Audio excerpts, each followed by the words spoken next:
फिर वापिस जैसे एक पिंजरे में से पंछी उड़ता है और आकाशमंडल में रहता है और उसका एक आनंद ही दूसरा होता है।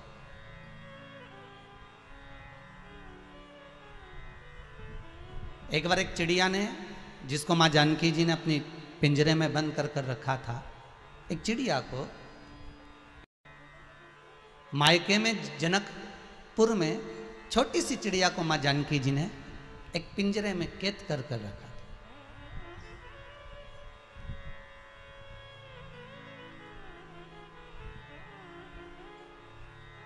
तोता और कौआ, इन दोनों में एक बार बहस छिड़ गई।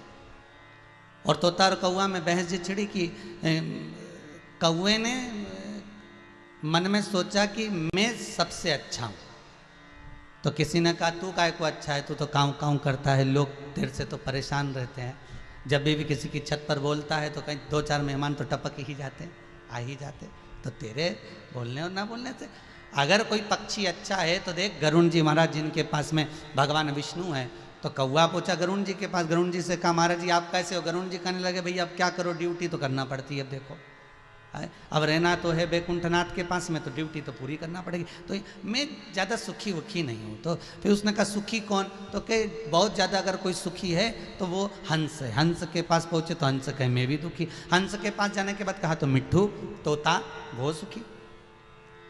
तो तोते के पास अगर कौआ पहुंचा तो कौए ने कहा तुम सर्वस्व आनंद में रहते हो, तुम सर्वस्व सुखी रहते हो, तुम आनंद में रहते हो, तुम्हें कैसा महसूस होता है? तोता कहता है बाकी के सब तो ठीक है, पर ये पिंजरे में रहने का जो क्रम है ना, ये श्रेष्ठ नहीं। कौए ने मन में सोचा चलो कम से कम अपन भले भले काले हैं, कर्कश वाणी है अपनी, अपन मान लो आड़ा टेढ़ा बोल भी देते हैं, पर कोई पिंजरे में बंद कर तो नहीं रखता। तो चिड़िया माता जानकी जी से कह रही हैं कि आपने मुझे कैद कर रखा है। जानकी जी कहती हैं तो मुझे अच्छी लगती है, इसलिए मैंने तुझे कैद कर रखा। जानकी जी ने जैसे ही कहा तो सीता जी कहती हैं मान लो आपको कोई श्रेष्ठ समझता हो और आपको कोई कैद कर दे तो आपको कैसा लगता है? जानकी जी ने कहा इसमें किसी की सामर्थ्यता हो सकती है जो मुझे कैद कर दे। चिड़िया कहती है मैंने भी यही प्रबलता सोची थी कि मुझे कोई कैद नहीं कर सकता। संसार का एक एक मनुष्य इतना उड़ गया था, इतना उड़ गया था, इतना आगे बढ़ गया था कि वो भगवान के चरणारविंद को, भगवान के चरणों को भूल गया।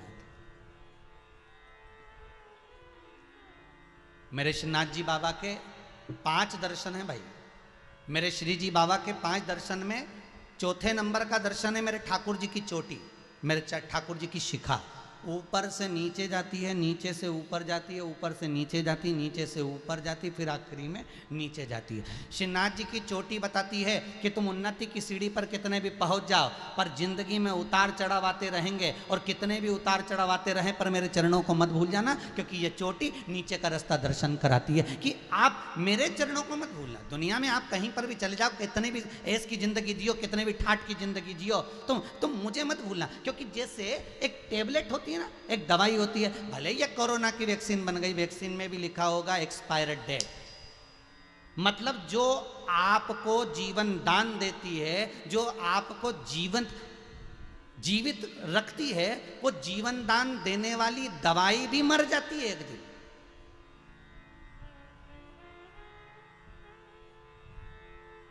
अंतिम तिथि लिखी होती है, आप कोई सी भी दवाई खरीद के लाओ ना तो उस पर लिखा रहेगा अंतिम तारीख, अंतिम तिथि, एक्सपायर डेट उसकी लिखी है। मतलब जो दवाई आपको जीवन प्रदान कर रही है, जो दवाई आपको अच्छा रख रही है, जो दवाई आपकी बीपी शुगर सबको लेवल में रख रही है, मतलब उसकी भी एक्सपायर डेट है, मतलब उसके भी मरने की तारीख है, मतलब उसकी भी अंतिम तारीख है। तो जिस तरह दवाई जब बनाई जाती है, दवाई को जब निर्माण किया जाता है, तो उस पर सील अंतिम तारीख की लगा दी जाती है, एक्सपायर डेट उस दवाई पर लिख दिया जाता है। उसी तरह मनुष्य जब वो पैदा होता है, माता के गर्भ से जब वो निकलता है, माता के गर्भ से वो जन्म लेता है, जब उसकी नाल माता के नाभि से काटी जाती है, उस समय पर उस पर भी एक सील अंतिम तारीख की लगा दी जाती है, एक्सपायर डेट उसकी भी लिख दी जाती है। बस अंतर इतना है कि दवाई गोली एक्सपायर हो उससे पहले उसको यूज कर लो, उससे पहले उसको खा लो, उससे पहले उसका प्रयोग कर लो। और मनुष्य एक्सपायर हो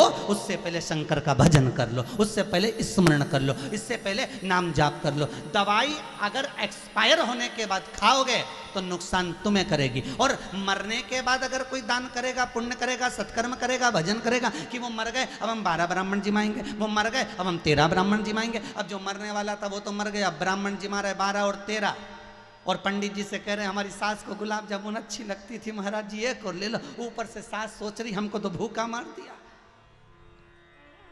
मिक्सर में पीस पीस के गुलाब जामुन और जूस सब एक नली के द्वारा 2-4 दिन तक पिलाते रहे, और हम ऐसे ही मर गए बिना खाए पिए। और ब्राह्मण को जिमा रहे गुलाब जामुन ने, इमरती ने, भजिया ने, पकौड़ा ने, दही बड़ा ने, आलू बड़ा। तो ब्राह्मण को तुमने खिलाया जरूर। गरुड़ पुराण कहती है कि ब्राह्मण को जिमाओगे वो भी पात्रवान ब्राह्मण। गरुड़ पुराण में एक चीज जरूर लिखी है कि पात्रवान ब्राह्मण।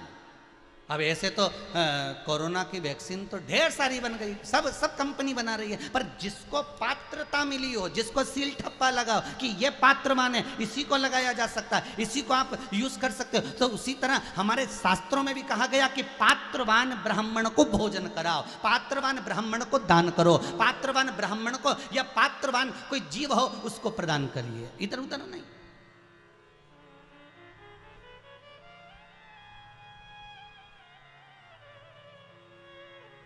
अरे भाई शास्त्र कहता है अगर आपने ब्राह्मण को भोजन कराया है और वो ब्राह्मण एक बार भी संध्या नहीं करता, गायत्री नहीं करता, भगवान का भजन नहीं करता, नाम जाप नहीं करता, तो तुमने जो भोजन कराया उसका कोई लाभ नहीं है, उसका कोई फल नहीं है।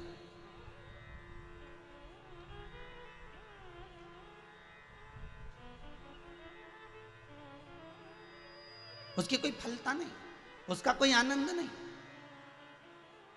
अगर कुछ फल चाहिए तो किसी पात्रता का आनंद लेना पड़ेगा। महाराज दवाई एक्सपायर हो गई, मतलब उसके दवाई के भी मरने की तारीख तिथि सब लिखी हुई है कि इतनी तारीख को ये दवाई मर जाएगी, ये दवाई एक्सपायर हो जाएगी, आपके भी लिखी है।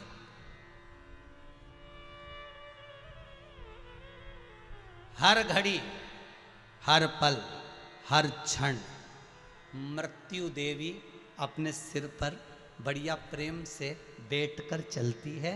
अपन जितनी श्वास अपनी पूरी हो जाए, 21,600 श्वास मनुष्य के शरीर से प्रतिदिन निकलती है, और प्रत्येक श्वास में ना जाने कौन सी श्वास आखिरी हो, किसको मालूम है? ऐसा किसको पता है कि कौन सी श्वास आखिरी है? 3.5 करोड़ रोम छिद्र ये मनुष्य के शरीर पर होते हैं। एक एक रोम छिद्र यही कहता है कि तुम भगवत भजन में डूबे रहो, तुम स्मरण में लगे रहो, तुम नाम जाप में लगे रहो, तुम उसकी भक्ति में रमो।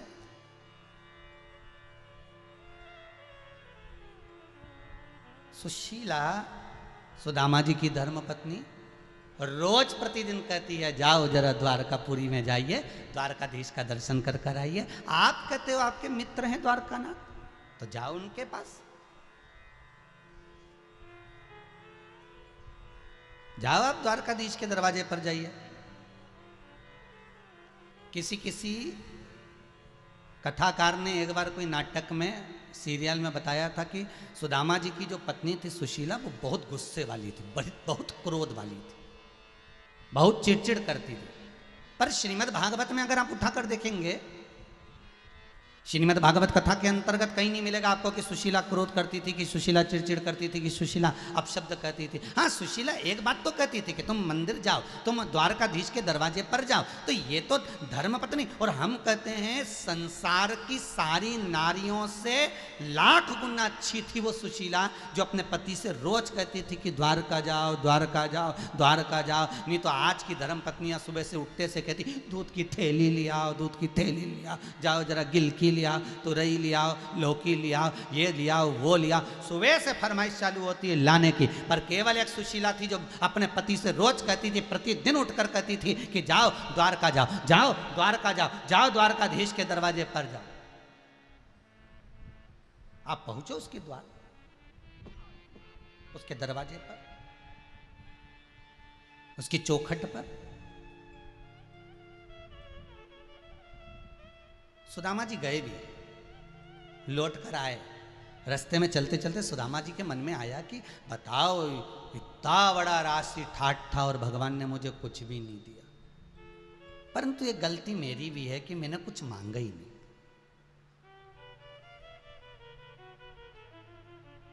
आपको 50 बार, जितनी बार आपने भागवत, शिव पुराण, रामायण जो सुना होगा या शिव महापुराण की कथा यदि श्रवण करी होगी, तो बारंबार आपको एक बात कही कि मंदिर में जाना तो भगवान से कुछ मांगना मत ही, बस अपने दिल की कहकर आ जाना। आप अपने दिल की कह दो। ये सोमानी परिवार अगर आज कथा करवा रहा है ऑनलाइन, सूरत में बैठकर इस कथा का अगर लाभ ले रहे हैं, घर के बच्चे, घर की बहुएं, घर के पोता पोती अगर इस कथा का आनंद प्राप्त कर रहे हैं, तो इनसे पूछा गया, समीर जी ने पूछा, आशीष जी ने पूछा कि साहब आपने कथा ले रहे हो, बात क्या है? तो सोमानी जी का कहना था कि रुद्राक्ष उत्सव में आए थे तब मन में एक भाव था कि ये कथा एक बार शिव महापुराण की कथा हो, ऐसा मन में भाव था। पर कथा इतनी बुकिंग थी कि सोमानी जी को नंबर लग नहीं रहा था। पर भगवान, वो कहते हैं ना, बिल्ली के भाग से छीका फूटा, तो भगवान ने ऐसी कृपा कर दिया। और आज हम एक और बात कहेंगे सोमानी जी कि खबर करिए भाभी जी ने आपके यहाँ से कि आज आपके पिताजी का, अर्थात भाभी जी के ससुर जी का भी आज पुण्यतिथि तारीख है। तो ये एक भाव की बात कि तारीख भी वो मिल गई। ये भगवान की, पितरों की, पूर्वजों की आहुतों की कुछ कृपा होगी, उनको भी कथा सुनना होगा, पितृलोक में बैठकर कथा का रसपान ग्रहण करना होगा। अच्छा काम होता है ना तो पीठ थपथपाई जाती है। बहुत बढ़िया काम करा साहब, बहुत बढ़िया। हमारे पूर्वजों की, हमारे पितरों की पीठ देवता थपथपाते हैं कि तुम्हारे घर के बच्चे, तुम्हारे घर की बेटा बहू, तुम्हारे घर के पोता बहू, तुम्हारे घर के पोते पोतियां, पड़ पोते ऐसा शुभ कार्य कर रहे हैं, वो पीठ थपथपाते हैं। हम कई बार बोले आपको, एक पहले भी कहा कि भगवान शंकर के मंदिर में जाना, विश्वनाथ के मंदिर में जाना, तुम जिस मंदिर में जा रहे हो, तुम्हारे पास में जो मंदिर हो, अभी मत जाना भाई, लॉकडाउन में हो, नहीं तो अभी चले जाओ। और बाद में कोई पूछे तो कह दिया सियोर वाला महाराज बोला था, हो तुम अभी मत जाना, हो तुम्हारी मर्जी पड़े, जब लॉकडाउन वॉकडाउन हट जाए नहीं उसके बाद चले जाना।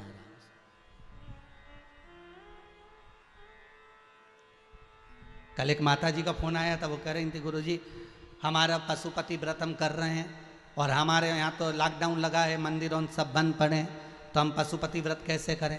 तो उनसे निवेदन है, अभी जरा पशुपति व्रत को रोक दो, व्रत करो, बस दिया लगाने मत जाओ। फिर बाद में शासन के साथ में, प्रशासन के साथ में, सरकार के साथ में, जनहित में, जग कल्याण के लिए अपन ये मत सोचो कि अपन स्वस्थ है।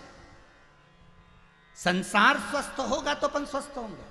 इसलिए मुंह पर मास्क लगा कर रखो, हाथ को बार बार धोते रहो, सोशल डिस्टेंसिंग का पालन करो, दूरी बनाकर चलो। मन की दूरी मत बनाओ, शरीर की दूरी बनाओ।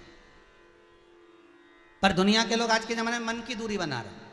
मोहल्ले में कोई शांत हो गया, मोहल्ले में कोई चला गया तो मालूम पड़े इतने भय खा गए कि उसको फोन तक नहीं लगा रहे कि क्या हुआ क्या नहीं हुआ, तेरे यहाँ कुछ पैसा दिला है, कोई चीज की कमी तो नहीं पड़ रही। अरे मत जाओ उसके यहाँ, कम से कम मन का प्रेम तो बना कर रखो। एक बार फोन लगा कर कह दो कि चिंता मत करना, हम बैठे हैं।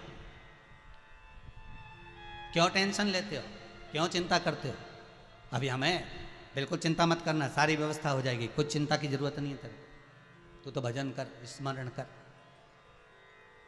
शरीर की दूरी बनाओ, मन की नहीं। मन तो रखो।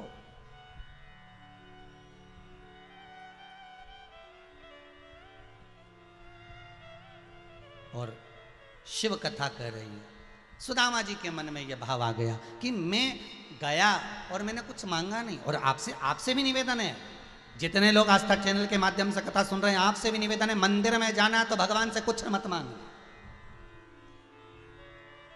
तेरे मंदिर में आना मेरा काम है और मेरी बिगड़ी बनाना तेरा काम है। हमें नहीं चाहिए कुछ भी। भगवान को धन्यवाद जरूर देना कि तूने अच्छे घर में जन्म दिया, अच्छा कुल दिया, अच्छा परिवार दिया, अच्छी पत्नी, अच्छा पति दिया, अच्छे बच्चे दिए, अच्छी बहू दी, अच्छा पोता पोती दिया, नाती पंती अच्छे दिए, और तेरी इतनी कृपा थी कि तूने धन दौलत भी बहुत दी। मैंने क्या करा था मुझे नहीं मालूम, मैं पूर्व में कितना पुण्य कर कर आया, दान कर कर आया, सत्कर्म कर कर आया, ये मुझे नहीं मालूम, पर तेरी कृपा है जो अच्छे कुल में जन्म दिया, अच्छे वंश में जन्म दिया, अच्छा परिवार, अच्छे पुत्र, अच्छी पुत्र वधुएं, अच्छे पोता पोती सब तूने दिए। ये तेरी कृपा है, तेरी कृपा से के बिना कुछ मिल भी नहीं सकता। हमें तो मालूम नहीं था, ना जाने कौन सा पुण्य करा था। भगवान को बार बार धन्यवाद देना कि तेरी कृपा है। अच्छा हुआ तूने 3 बत्ती चौराहे पर मुझे नहीं बिठाया कटोरा लेकर, अच्छा हुआ किसी के ऐसे के घर में जन्म नहीं दिया, अच्छा हुआ तूने शरीर पूरा दिया। मालूम पड़े एक आध आंख माख निपटा के भेज देता तो क्या झगड़ा करने ऊपर जाता। ये तो उसकी कृपा, उसकी दया, उसकी उदारता है जो उसको तुम धन्यवाद दे सकते हो। उसको तुम बार बार कह सकते हो कि तेरी कृपा से आज मैं स्वस्थ हूं, तेरी कृपा से आज मैं घर में आनंद में विराजमान हूं। इससे पहले वाली कथा में कहा था कोरोना महामारी, कोरोना वायरस तुम्हारे मोहल्ले में पहुंच गया, तुम्हारी कॉलोनी में पहुंच गया, तुम्हारे दरवाजे तक पहुंच गया, किसी किसी के तो घर तक पहुंच गया। उसके बाद भी बाबा भोलेनाथ ने, त्रिकालदर्शी कैलाशी मेरे शंभू ने तुमको बचा कर रखा है, हाथ में झेल कर रखा है। तो शंकर को बार बार धन्यवाद देते रहना कि तेरी कृपा से बचा हुआ, नहीं तो मेरी मल्टी में, मेरे फ्लैट के पास में ना जाने कहां कहां तक आ गया। ये तेरी कृपा है, तेरी कृपा।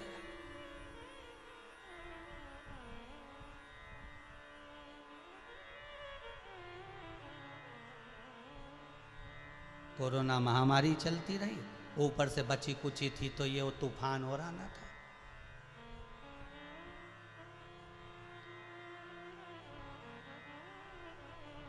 क्या नाम था? तोके तोके ताऊ।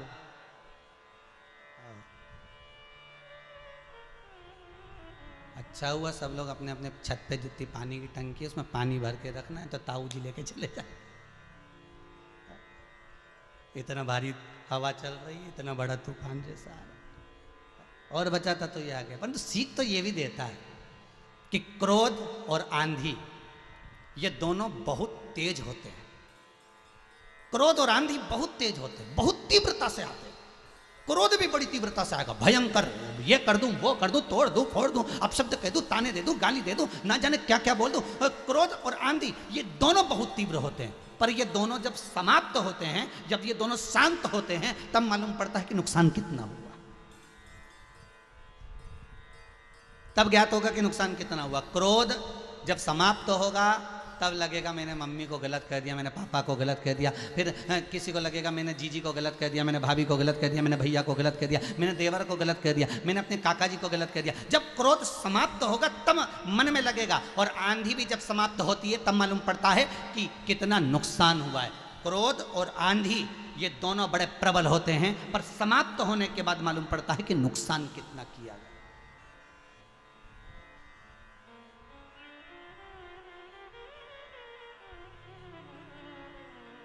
पर जब तूफान आता है उससे पहले अलर्ट कर दिया जाता है, सावधान, समुद्र में से नौकाओं को बाहर निकाल लो, मछुआरे दूर हो जाओ, सब अपना अपना घर संभाल लो। उससे पहले जब क्रोध आता है तो इस क्रोध को संयमित करने के लिए गुरु की वाणी का ध्यान करना चाहिए, सदगुरु की वाणी का ध्यान करना चाहिए, प्रवचन को ध्यान देना चाहिए। कि हमने शिव महापुराण में सुना था, हमने शंकर की कथा में सुना था कि जरा सा सती माता को क्रोध आया था, इतना क्रोध माता सती को आया कि माँ दक्षायनी ये भूल गई थी कि मैं प्राणों को कहाँ त्याग रही हूँ, और उन्होंने अपने प्राण यज्ञ के कुंड में त्याग दिया।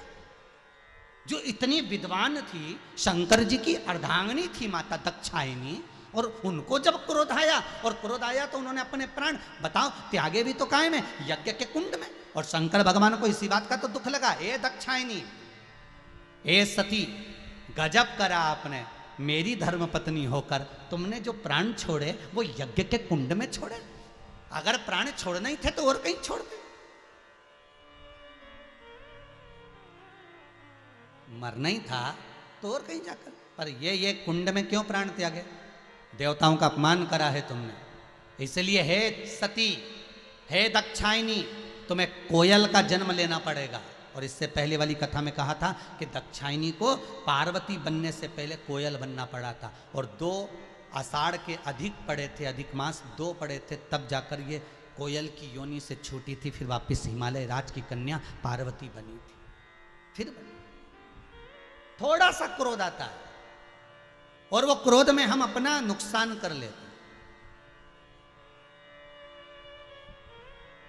जरा सा क्रोध।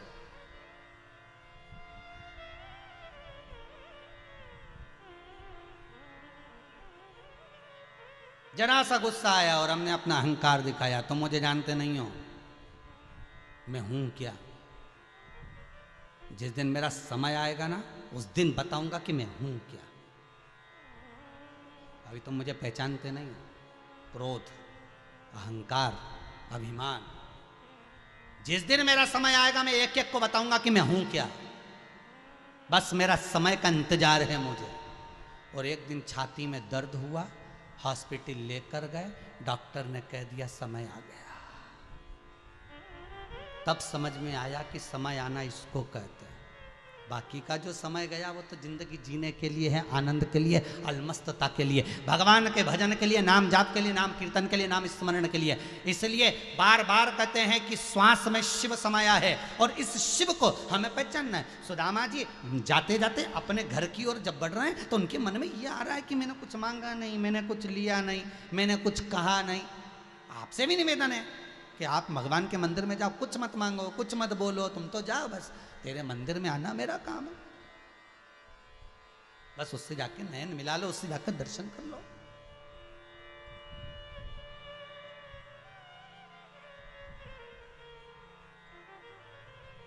सुदामा जी जाते जाते विचार करते जा रहे हैं, परंतु इतना बड़ा द्वारकानाथ था, कुछ मांग लेना था मुझको, बच्चों के लिए, पत्नी के लिए, किसी के लिए मुझे मांगना था, पर मैंने मांगा नहीं।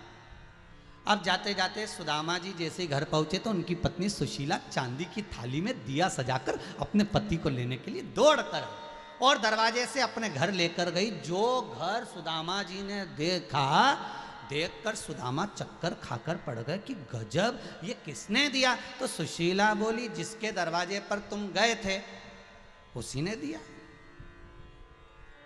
शिव पुराण भी यही कहती है। भगवान शंकर कहते हैं तुम कथा संभालो, मैं तुम्हारा घर संभालता हूं। ये सुदामा का चरित्र।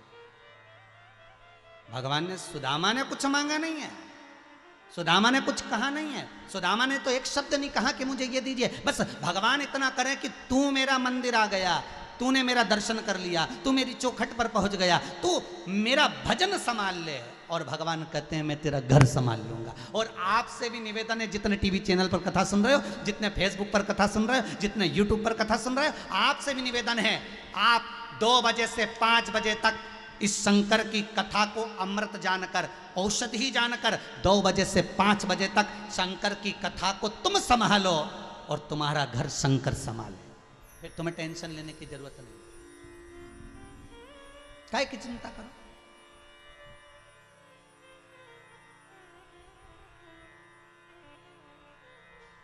काहे की चिंता। अभी 15 को समापन हुई थी कथा। 16 तारीख को किसी बहन का फोन आया था लातूर से, हमारे पड़ोस में उनसे बात चल रही थी, तो उन्होंने कहा हमारे पड़ोस में एक बेचारी, उसके घर के सब चले गए, अब उसकी बस केवल अम्मा बची है और एक बेचारी छोटी लड़की बची है। गुरुदेव बड़ा बुरा कोरोना आया। अब पूरे लातूर वालों को चिंता लगी कि इनका क्या होगा। तो हमने कहा लातूर वालों को चिंता करने की जरूरत नहीं है, चिंता करे वो जिसने जन्म दिया। चिंता वो करे, अपने को टेंशन लेने की क्या जरूरत। फिर निवेदन करेंगे, तुम्हारे जन्म से पहले उदर में जब वो अंदर तुम्हारा पेट भर सकता है, जन्म लेने के बाद माँ के स्तनों में दूध देकर तेरा पेट भर सकता है, जिस समय पर तेरे दांत नहीं है, तू नौकरी करने नहीं जाता, तू सर्विस करने नहीं जाता, तू चाकरी करने नहीं जाता, कहीं कमाने के लिए नहीं जाता, किसी स्थान पर किसी फैक्ट्री आदि आदि दुकान धंधे पानी में तू लगता नहीं है और माता की गोद में पड़ा रहता है, तो तेरा पेट वो परमात्मा भर देता है। तो चिंता करने की जरूरत क्या है? अगर उसने जन्म दिया है, गर्भ में रखकर भी तेरा पेट भरा, गर्भ के बाहर भी तेरा उदर का पालन करा, तो चिंता करने की जरूरत नहीं है। मरने के बाद भी और जीते जी भी सारी व्यवस्था उसको करना, तुझे नहीं करना। काहे की चिंता? अब उसकी गुड़िया का क्या होगा, उसके बच्चों का क्या होगा, करो। कई लोग ऐसे भी हैं जो खूब सारा जोड़ जोड़ कर चले गए, उसके बाद भी बच्चों को अगर दे के भी चले गए तो शास्त्र कहता है पूत सपूत तो की धन संचय और पूत कपूत तो की धन संचय। बेटा सपूत होगा, खुद जोड़ेगा। संसार में ऐसे कई लोग हैं महाराज जिनके माता पिता ने 1 रुपया नहीं दिया होगा। संसार में ऐसे भी लोग हैं जिनको घर से 1 गिलास, 1 थाली, 1 लोटा लेकर निकल गए होंगे। संसार में ऐसे भी लोग हैं जब घर से निकले होंगे तो 1 जोड़ कपड़ा होगा। संसार में ऐसे भी लोग हैं जब घर से निकले होंगे तो कुछ भी हाथ में नहीं होगा, फिर भी निकल गए छोटे छोटे बच्चों को लेकर, अपना गांव छोड़कर, अपना नगर छोड़कर दूसरे नगर में, दूसरे गांव में, दूसरे प्रदेश में, दूसरी जगह चले गए। और वहां जाने के बाद उसके पास कुछ भी नहीं था, तो भी भगवान का नाम लेकर विश्वास रखकर जब काम चालू करा, हो सकता है कि आने वाले समय में उसकी फैक्ट्रियां भी चल रही हो सकता है आने वाले समय में उसकी दुकानें भी चल रही हो सकता है आने वाले समय में उसका व्यापार अच्छा चल रहा हो। उसकी किस्मत किसने बनाई? पूत सपूत तो की धन संचय। बस वो अपने संस्कारों पर जिया, वो अपने माता पिता के बतलाए मार्ग पर जिया, उसने अच्छा कर्म करा और नेक कर्म कर कर आगे बढ़ता रहा और बढ़ता रहा, बढ़ता रहा, बढ़ता रहा, इतना बढ़ गया कि आज दुनिया के लोग उससे प्रेरणा लेते हैं, परिवार के लोग उससे प्रेरणा लेते हैं। बस निवेदन इतना है कि पूत सपूत तो की धन संचय। अगर बेटा सपूत होगा, आपने अगर अपने बच्चों को अच्छा संस्कार दिया है तो बच्चे कुछ भी कर कर आनंद पा लेंगे।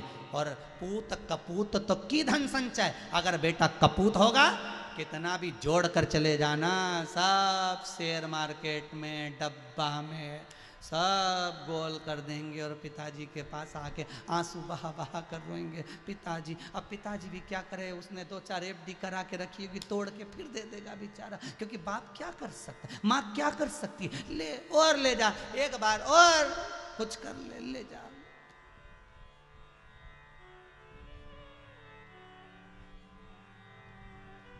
दिया उसे।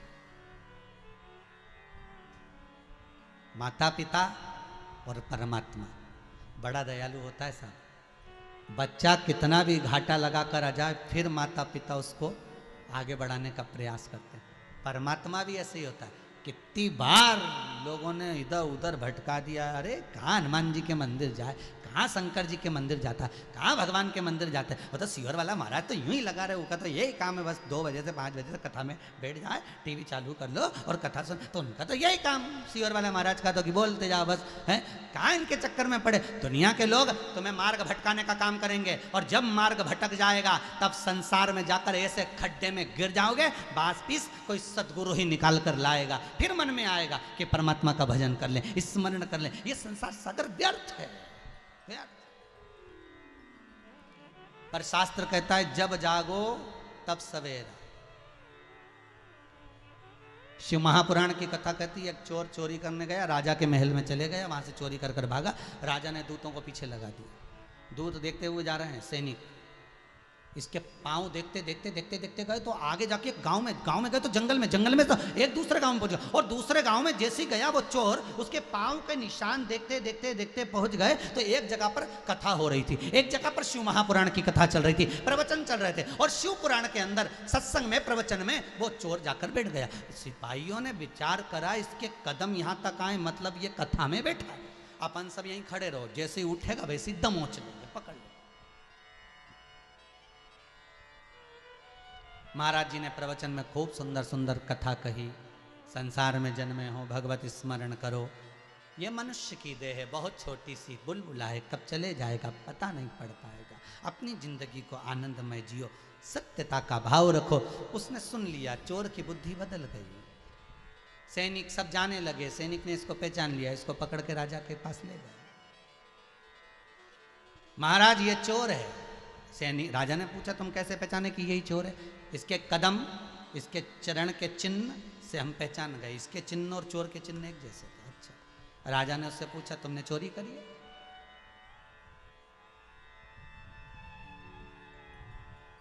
तुमने चोरी करी है? जल्दी बोलो। चोर बोला महाराज इस जन्म में तो मैंने चोरी नहीं करी।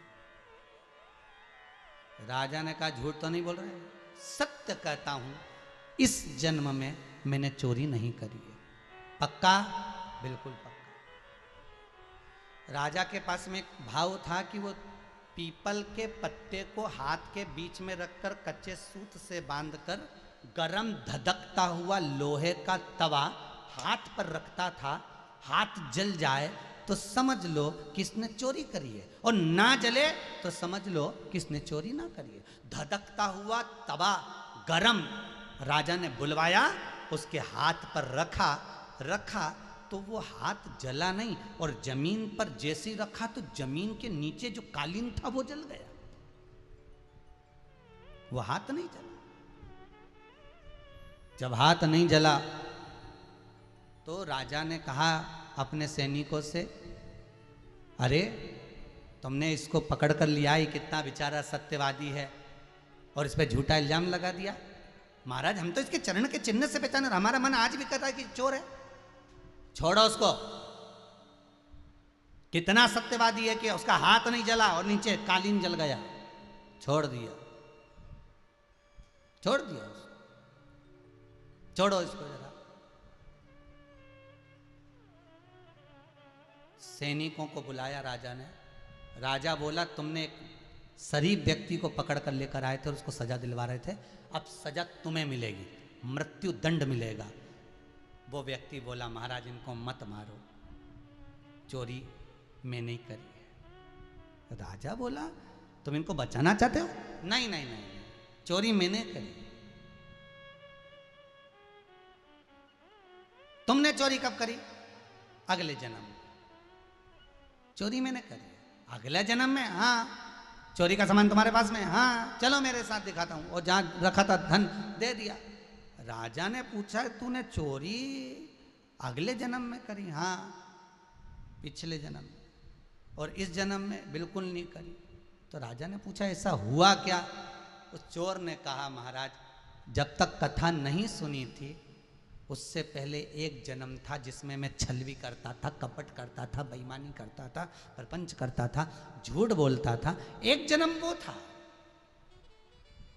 और कथा सुनने के बाद मेरा दूसरा जन्म हुआ है जिसमें मैंने विचार कर लिया कि अब मैं चोरी नहीं करूंगा। तो ये मेरा जिस जन्म में मैंने चोरी करी उस जन्म का बता दिया। तो मैं सत्य कहता हूं कि इस जन्म में, अर्थात जब से मैंने कथा सुनी है, जब से मैंने भजन किया है, जब से मैंने स्मरण किया है, जब से मैंने नाम जाप लिया है, तब से मैंने ये सब काम बंद कर दिया। आपसे भी निवेदन है यही समझना कि शिव महापुराण की कथा सुनी उस दिन से हमारा दूसरा जन्म हो गया। हमारा दूसरा जन्म है। कहीं भगवान की कृपा हो,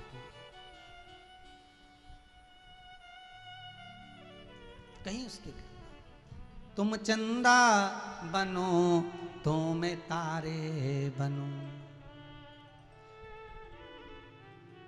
तुम चंदा बनो तो मैं तारे बनूं, आकाश में मिलेंगे ओ भोलेनाथ, आकाश में मिलेंगे ओ भोलेनाथ, तेरे संग में रहूंगी ओ भोलेनाथ, तेरे संग में रहूंगी ओ भोलेनाथ, मेरे ओ भोलेनाथ, ओ भोलेनाथ, मेरे ओ भोलेनाथ, ओ भोलेनाथ, मेरे ओ भोलेनाथ, ओ भोलेनाथ, मेरे ओ भोलेनाथ, ओ भोलेनाथ, तेरे में रहूंगी ओ भोलेनाथ, तेरे संग में रहूंगी ओ भोलेनाथ। जय हो।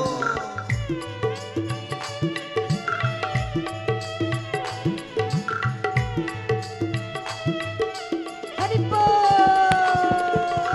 हर भोले।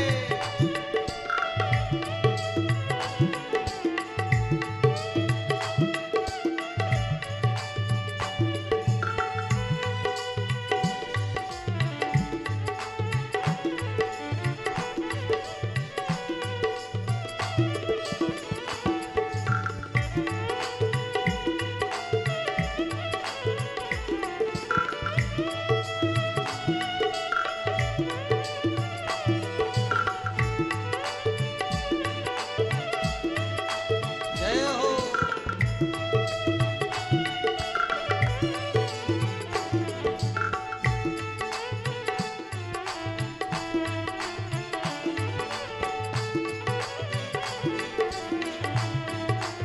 जय हो।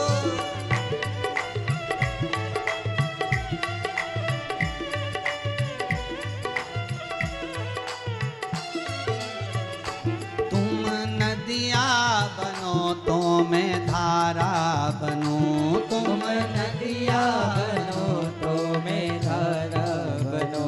तुम नदिया बनो तो मैं धारा बनूं, तुम नदिया बनो तो मैं धारा बनो।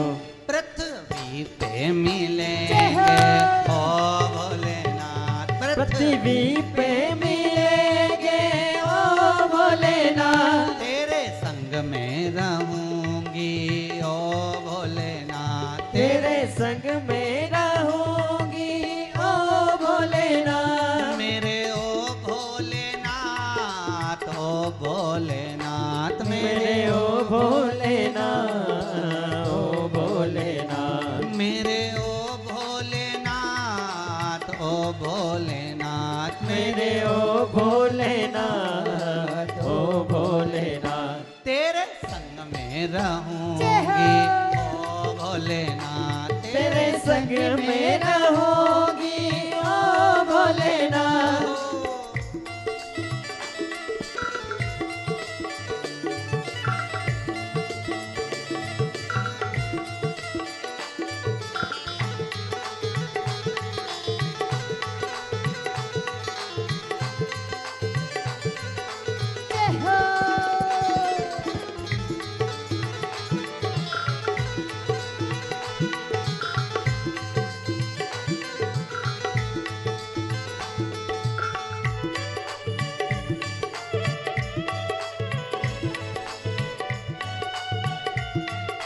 हरि बोल।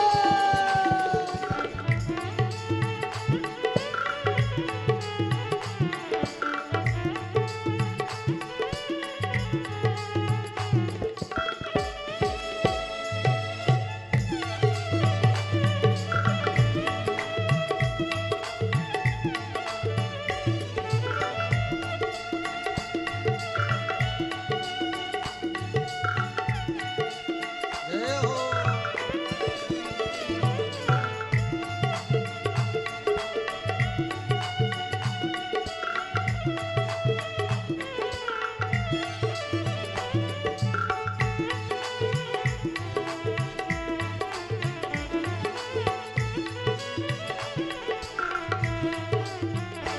तुम फूल बनो तो सुगंध बनूं, तुम फूल बनो मैं सुगंध बनो। तुम फूल बनो तो सुगंध बनूं, तुम फूल बनो तो सुगंध बनो। डाली पे मिलेंगे ओ भोलेनाथ, डाली पे मिलेंगे ओ भोलेनाथ। तेरे संग में रहूंगी ओ भोलेनाथ, तेरे संग में रहूंगी ओ भोलेनाथ। मेरे ओ भोलेनाथ,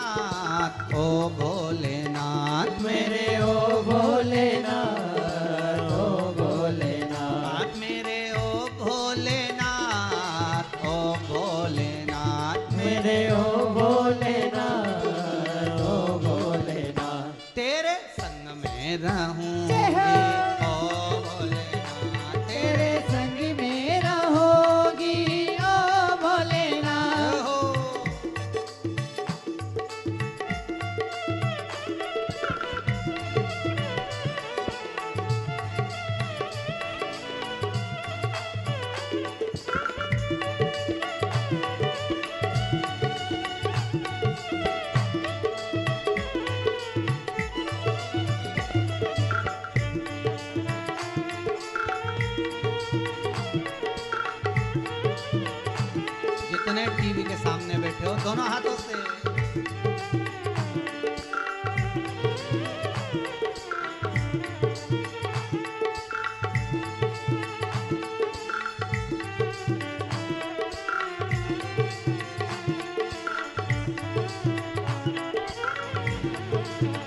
हर भोले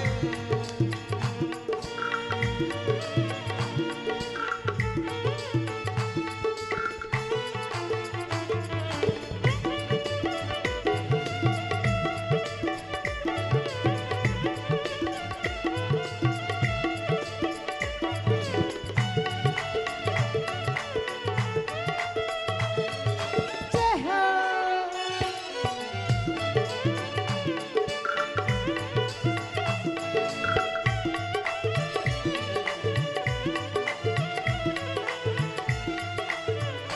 तुम पानी बनो तो मैं मछली बनूं। तुम पानी बनो तो मैं मछली बनूं। तुम पानी बनो तो मैं मछली बनूं। तुम पानी बनो तो मैं मछली बनूं। नदिया में जय मिलेंगे हो। ओ भोलेनाथ। नदिया में मिलेंगे ओ भोलेनाथ। नदिया में मिलेंगे ओ भोलेनाथ। नदिया में मिलेंगे ओ भोलेनाथ। मेरे ओ भोलेनाथ, ओ भोलेनाथ मेरे मेरे ओ भोलेनाथ ओ भोलेनाथ। हाथ मेरे ओ भोलेनाथ, ओ भोलेनाथ मेरे ओ भोलेनाथ ओ भोलेनाथ। तेरे संग में रहूंगी जय हो। ओ भोलेनाथ। तेरे संग में रहोगी ओ भोलेनाथ। तेरे संग में रहूंगी ओ भोलेनाथ। तेरे संग में रहोगी ओ भोलेनाथ। तेरे संग में रहूंगी ओ भोलेनाथ। तेरे संग में रहोगी ओ भोलेनाथ। तेरे संग में रहूंगी ओ भोलेनाथ। तेरे संग में रहोगी ओ भोलेनाथ। हर हर महा। अरे कंजूसो, दोनों हाथ उठाकर बोलो। जितने टीवी के सामने बैठे हो, जितने मोबाइल के सामने बैठे हो, मोबाइल सामने रख दो पर हाथ उठाकर बोलो हर हर महा। ये बात हो। अरे शिव का नाम ले, हर हर महादेव महादेव महादेव महादेव बोलते ना अपन, महादेव देव देव, गाड़ी देव, बंगला देव, जमीन देव, श्वास देव, ऑक्सीजन देव देव, जरा सबको अच्छा से देव आशीर्वाद देते। शिव कृपालु, शिव दयालु, शिव करुणा सागर, शंकर है ही ऐसा। सुदामा का चरित्र कहता है कि तुम भगवान का मंदिर संभालो, तुम मंत्र माला संभालो, तुम कथा संभालो, तुम शिव महापुराण की कथा 2 बजे से 5 बजे तक दिल से सुनो, घर वो संभालो। वैसे भी कौन संभालता है?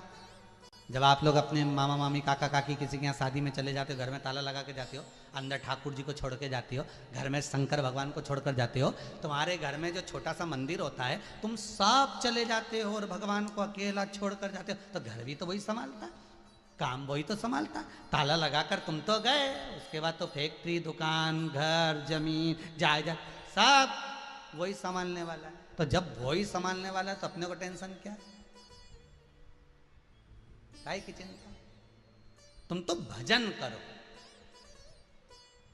जितना बन सके। भगवान से कहना, अगर बुढ़ापा भी दे, मना नहीं है देना, पर बुढ़ापे में पलंग मत पकड़ाना, माला पकड़ा देना। क्या पकड़ाना? माला।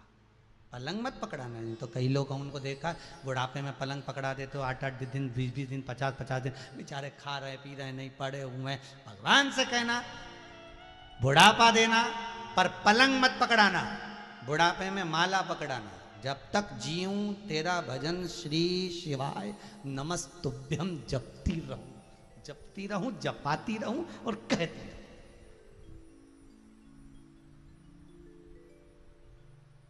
कुछ मत, बस उतना बल दे तेरा भजन कर सकूं, तेरा स्मरण कर सकूं, तेरा मंत्र जाप, तेरा नाम जाप कर सकूं। अरे शिव महापुराण की 12 संहिताएं वर्णन करती है। स्वयं देवराज ब्राह्मण का चरित्र कहता है कि देवराज ब्राह्मण, पहले भी कथा में कहा, ब्राह्मण होकर कर्म से वंचित रह गया था। आपसे निवेदन है, भगवान ने जो शरीर दिया है और जिस अनुसार आपको पैदा किया है उसके अनुकूल आप अपनी जिंदगी जियो, उसके अनुसार जियो।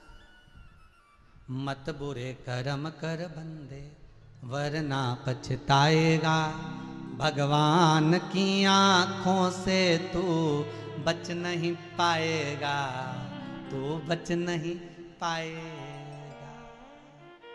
रहे सोने की माला पहन, रुद्राक्ष की माला पहनाओगे तो महादेव की नजर होगी।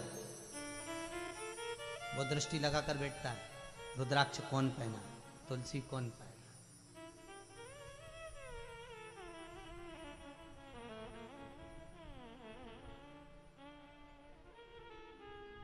कितना फ्रिज में मिठाई रखी रहती है, कितनी घर में ड्राई फ्रूट्स रखा रहता है, फल रखे रहते हैं, पर मरने वाले के लिए हमेशा लोग एक ही चीज कहते हैं, तुलसी का दल दे दो, गंगा जल दे दो। कभी कोई नहीं कहता फ्रिज खोल के पपीता खिला दो। प्राण जा रहा है, अंतिम सांस चल रही है, अंतिम क्षण जा रहा है। किसी ने तुम्हें ऐसी अकल दी कभी जिंदगी में? अरे बोलो तो, अरे जितने लोग टीवी के सामने बैठे, बोलो कभी तुमसे किसी ने कहा ऐसा कि मरने वाले व्यक्ति को, अरे बेचारा मर रहा है, प्राण छूट रहे हैं, अंतिम सांसें चल रही है, बस डॉक्टर ने कह दिया मरने वाला है, और इतने में कोई घर का व्यक्ति आके कहता है फ्रिज में से पपीता ला, जल्दी खिला, मर रही है। हर व्यक्ति एक ही बात कहेगा, गंगा जल दे दो, तुलसी का दल दे दो। बने नहीं है तुलसी का दल गंगा जल तो रुद्राक्ष का पानी दे दो, वो भी नहीं है तो बेलपत्री का पानी दे दो, पर मरने वाले के ऊपर कृपा कर दो, बस इतनी इतनी सी दया करो, इतनी कृपा। कोई नहीं कहता फ्रिज में ड्राई फ्रूट्स रखा है, बादाम काजू रखा है अलमारी में, वो निकाल के खिलाओ, मर रहा है बेचारा, अंतिम सांसें चल रही, जिंदगी भर उसने काजू बहुत खाया, बादाम बहुत खाया, जब भी दिवाली पे मिलने जाता था 2-4 काजू बादाम तो खा के जाता था, अब की बार भी इसको काजू बादाम। कोई नहीं कहेगा, कहेगा तो एक ही बात कहेगा कि गंगा जी का जल दीजिए, तुलसी का दल दीजिए। अंतिम समय का एक ही तोड़ है, गंगा का जल, तुलसी का दल। अंतिम बिंदु वही है। माता के गर्भ से जन्म लिया तो दूध पिया, मरते समय मुख में गंगा जल और तुलसी का दल आया, बस, और जीव चला गया।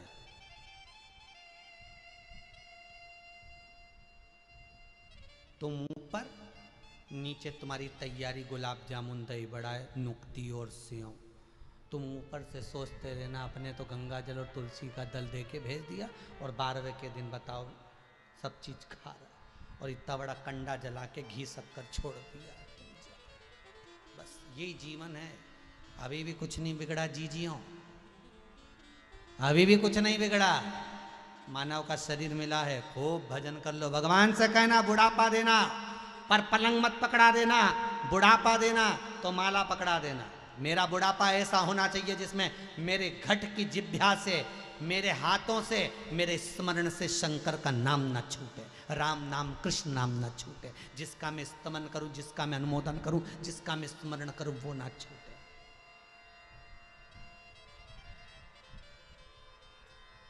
छूटे जाए ना माला कहीं प्रेम की, टूटे जाए ना माला कहीं प्रेम की, वरना अनमोल मोती बिखर जाएंगे।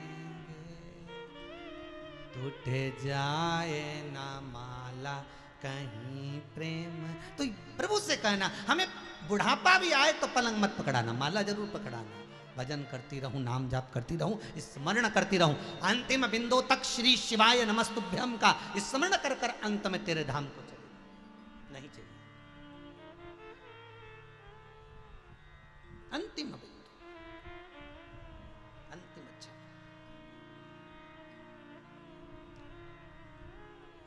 अरे भाई, देवराज नाम का ब्राह्मण चोरी का धन लेकर गया, मंदिर में बैठकर कुछ देर की शिव पुराण की कथा सुन ली। बाद में जब प्राण छूटे, कथा में कहा था कि बेलपत्री की पेड़ की छांव में प्राणों को छोड़ा था, इसलिए भगवान शंकर के धाम चले गया।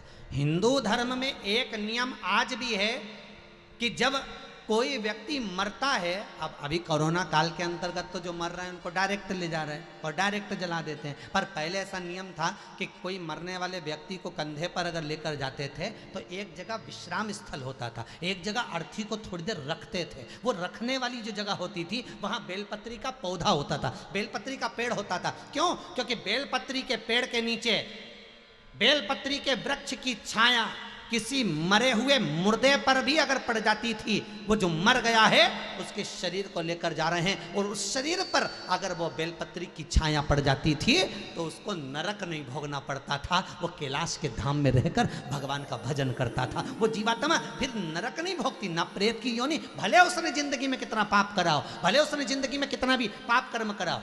इससे पहले वाली कथा में कहा था, ये सोमानी जी करा ना, इससे पहले वाली जो बंसल परिवार कराए थे उसमें वर्णन करा था कि बेलपत्री का फल, बेले का फल या उसका रस अगर मुख में चला जाता है तो 27 दिन तक वो उदर में रहता है। 27 दिन के अंदर भी अगर किसी के प्राण छूट जाते हैं तो उसका फिर जन्म नहीं होता, वो भगवान के धाम में रह जाता है। फिर वो पुनरपि जननम पुनरपि मरणम, मृत्यु और जन्म के प्रपंच से दूर हो जाता है। मृत्यु और जन्म के प्रपंच से दूर।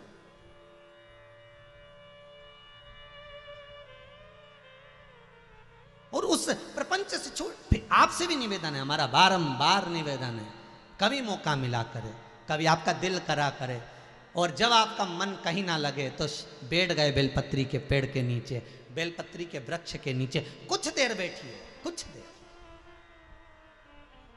और एक निवेदन जरूर करेंगे, जिस दिन आपका मन दुखी हो या हृदय में कुछ ग्लानि सी हो या घर में अशांति हो, कुछ मत करो, एक बेलपत्री का मात्र, इस बेलपत्र का मात्र एक पत्ते ही हथेली में रखकर आप घर में ही बैठ जाओ, कुछ देर बस उस पत्ते को निहारते रहो, उस पत्ते का स्मरण करते रहो, उस बेलपत्र।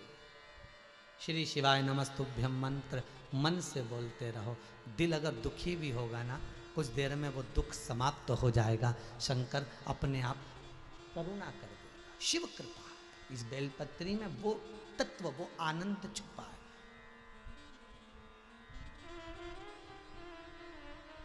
यहां तक कहती है विष्णु पुराण में तो बेलपत्री का चरित्र ही और भी लिखा है, और भी तरह का चरित्र लिखा है कि एक बार माता लक्ष्मी जी ने भगवान की प्रार्थना करी, निवेदन करा, और भगवान शंकर को राजी करने के लिए माता लक्ष्मी लग गई, कमल दल दे रही थी, कमल का दल कम पड़ गया। फिर माँ कहाँ से लाए कमल? नेत्र कमल दिए, उस नेत्र कमल से ही भगवान ने जो वृक्ष उत्पन्न करा वही बेलपत्री का वृक्ष। यह पुराण कहते हैं। इस बेलपत्र को कोई पहचाने ना पहचाने, उसकी तात्विकता, उसका सुख, एक आनंद है।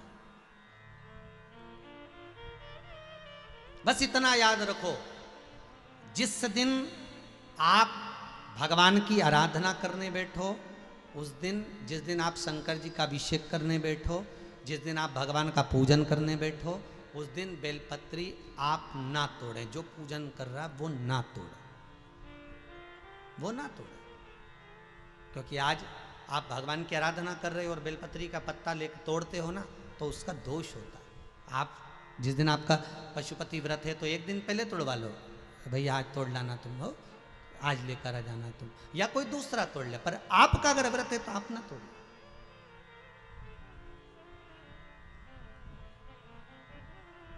आप तो निर्मल मन से भगवान को रिझा।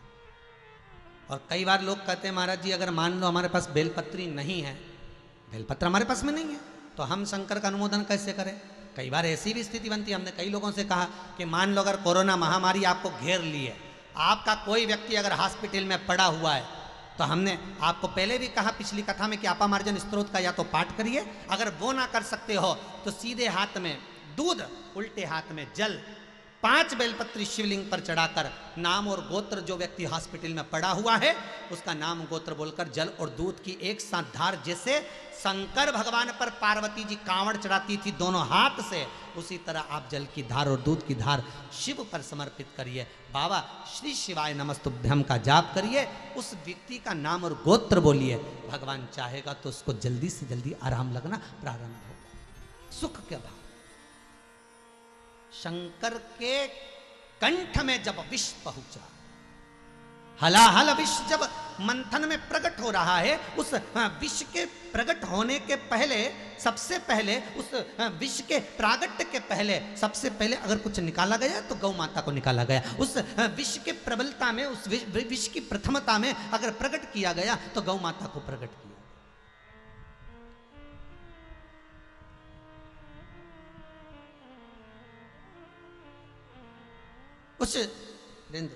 उस गाय को प्रकट किया गया।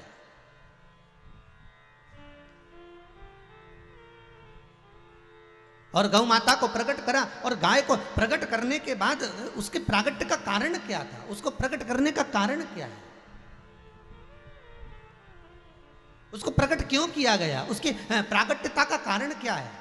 तो उसके प्रागट्यता का कारण केवल एक है कि जब विष भीतर जाएगा और उस विष की तपन जब मुझे सताएगी, उस समय पर केवल गौ माता का दूध एक अमृत है। गौ माता का दूध ही एक ऐसा है जो मुझे बचा सकता है। केवल गाय का दूध ऐसा है वो मुझे बचा सकता है, केवल गाय का दूध, उसके सिवा कुछ नहीं।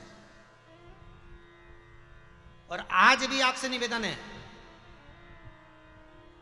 आज भी आप लोगों से निवेदन है, अगर आपके पास में गौ माता है, आप गौ माता की सेवा में लगे हुए हैं, कोरोना जैसा वायरस भले अपनी जगह पर है, पर गौमूत्र, गाय का गोबर, पंचगव्य, गाय का दूध, दही, घृत आदि कादि, इसका अगर आप सेवन कर रहे हो, इसका अगर आप स्पर्श कर रहे हो, थोड़ी देर बैठकर गौशाला में गौ माता की सेवा कर रहे हो, थोड़ी देर गोबर उठा रहे हो, गौमूत्र से आप सफाई कर रहे हो, तो उसका जो स्पर्श शरीर पर होता है उससे जोरदार कोई औषधि नहीं हो सकती। मुझे वो दूध, इसलिए आज भी कहते हैं शंकर भगवान पर अगर दूध और जल दोनों एक साथ चढ़ता है, शंकर को प्रिय क्या है, जल और दूध। आप एक लोटा पानी चढ़ा दो, दूध चढ़ा दो, पर वो अपना होना चाहिए। हो तुम लोग जैसा दिखावे वाला नहीं कि मंदिर में गए तो मंदिर का लोटा भर के पानी उठा लिया, मंदिर का लोटा उठा लिया, मंदिर का पानी उठा लिया और उठा के शंकर जी पे चढ़ा दिया, और इतने बड़े प्रेम से चढ़ाया कि हमारा पानी हमने चढ़ा दिया, शंकर जी प्रसन्न हो गए। काय का प्रसन्न हो गए, भगवान के नाटक करे जबरदस्ती का। बताओ, आई थी तो घर से जल भी लेकर आना था, जल और श्री शिवाय नमस्तुभ्यम मंत्र का स्मरण करते रहो। सब लोग एक बार प्रेम से बोलेंगे, जितने आस्था चैनल पर सम्मुख बैठे, जितने मोबाइल पर सुन रहे हो, प्रेम से बोलिए श्री, साथ में बोलो श्री शिवाय नमस्तुभ्यम, श्री शिवाय नमस्तुभ्यम, श्री शिवाय नमस्तुभ्यम। जपते रहो, जपाते रहो, स्मरण करते रहो। देवराज के प्राण छूट गए, था ब्राह्मण, ब्राह्मण की योनि से प्राप्त तो हो गया, ब्राह्मण की योनि मिल भी गई, ब्राह्मण का जन्म भी मिल गया। कितने मुश्किल से प्राप्त होता है अच्छे कुल में जन्म।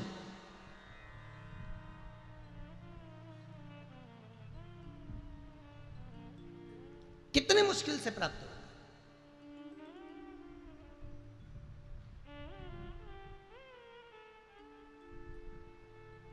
आज ये कथा सोमानी परिवार करा रहा है, तो हम उनसे कहेंगे कि आप भी माहेश्वरी हैं, और माहेश्वरी कुल का जो प्रागट्य है वो भगवान महेश से।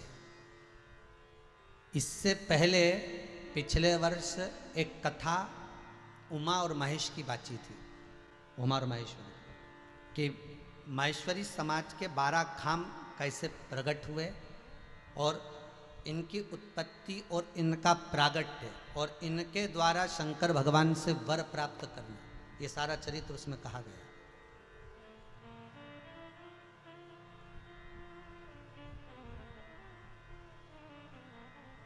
तो बड़े प्रसन्नता होना चाहिए, बड़ा आनंद होना चाहिए कि आप भगवान महेश के वंशज हो। पर कई कई जगह दुख इस बात का होता है, कई कई भाई ऐसा कर, हम शंकर जी का प्रसाद नहीं लेते, हम शिव जी के मंदिर नहीं जाते, हम नारायण वाले, हम श्री जी वाले, हम ये नहीं करेंगे, हम शंकर का नाम नहीं लेंगे, हम शंकर का प्रसाद नहीं लेंगे। कई बार शंकर जी से भी पार्वती जी ने कहा कि लोग कहते हैं कि हम शिव जी का प्रसाद नहीं लेंगे, हम शंकर के मंदिर नहीं जाएंगे, कोई कहता है हम नारायण वाले, कोई कि हम शिव जी वाले, कोई कि हम ये वाले। तो शंकर जी बोले तुझे किस बात का दुख है, तू तो ये बता। पार्वती जी बोले मुझे दुख इस बात का होता है कि आपके प्रसाद का और आपका अपमान करते हैं। शंकर जी बोले भले मेरा नाम नहीं लेंगे, राम कृष्ण कुछ तो बोलेंगे, जो बोलेंगे बोलने दे, जीते जी मेरा नाम नहीं लेंगे, मरने के बाद तो आएंगे तो मेरे पास। फिर वही वाली बात आ गई, मकान तुम्हारी पसंद का होगा और मसान शंकर की पसंद का होगा। आएगा तो यहीं। शंकर जी बोले मेरे घर में आएगा ना तब मैं निपट लूंगा कि तूने कितना नाम लिया। ऐसी गीली लकड़ी में जलाऊंगा बापड़ा के 3 दिन ठंडा नहीं होने दूंगा, आखिरी में भी ठंडा नहीं होगा। भले ना जपे, कई लोग कह देते हैं, जब भगवान महेश की जयंती मनाते हैं कई लोग, तो उसमें भी शोभा यात्रा में भी कई लोग ऐसे, हाँ हम नहीं जाएंगे भैया, हम तो ये वाले, हम क्यों जाएंगे, हम वो वाले। अरे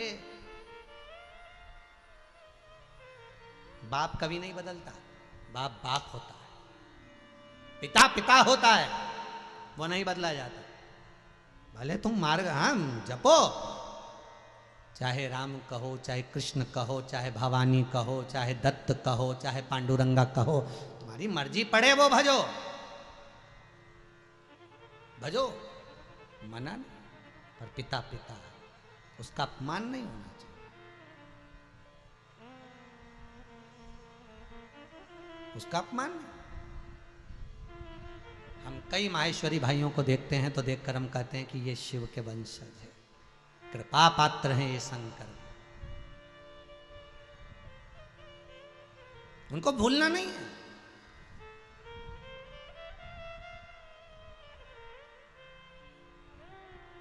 कई अग्रबंधुओं को देखते हैं तो कहते हैं देखो ये अग्र हैं, ये माता लक्ष्मी के आनंद में प्रकट हुए और माता लक्ष्मी स्वयं शिव की आराधना करी है नारायण को पाने के लिए। कौन शिव से दूर है?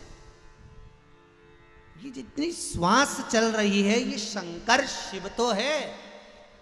शिव गया, शरीर नहीं, शबरे गया, केवल शव। देवराज नाम का ब्राह्मण ब्राह्मण कुल में जन्मे और ब्राह्मण कुल में जन्म लेने के बाद में ब्राह्मण तत्व को नहीं पहचान पाए। मेरे संसार के जितने ब्राह्मण बंधु हैं उनसे निवेदन इतना सा कहना है, बड़ी मुश्किल से ब्राह्मण की योनि मिलती है, बड़ी मुश्किल से ब्राह्मण का जन्म मिलता है, और उस जन्म को पाने के बाद अगर हम संध्या से वंचित रह जाएं, उस ब्राह्मण के जन्म को पाने के बाद हम गायत्री से वंचित रह जाएं, उस ब्राह्मण के जन्म के पाने के बाद हम शंकर से दूर हो जाएं, उस ब्राह्मण के जन्म के पाने के बाद हम भगवान के भजन से दूर हो जाएं, तो हमारे जीवन को धिक्कार, वह जीवन बेकार।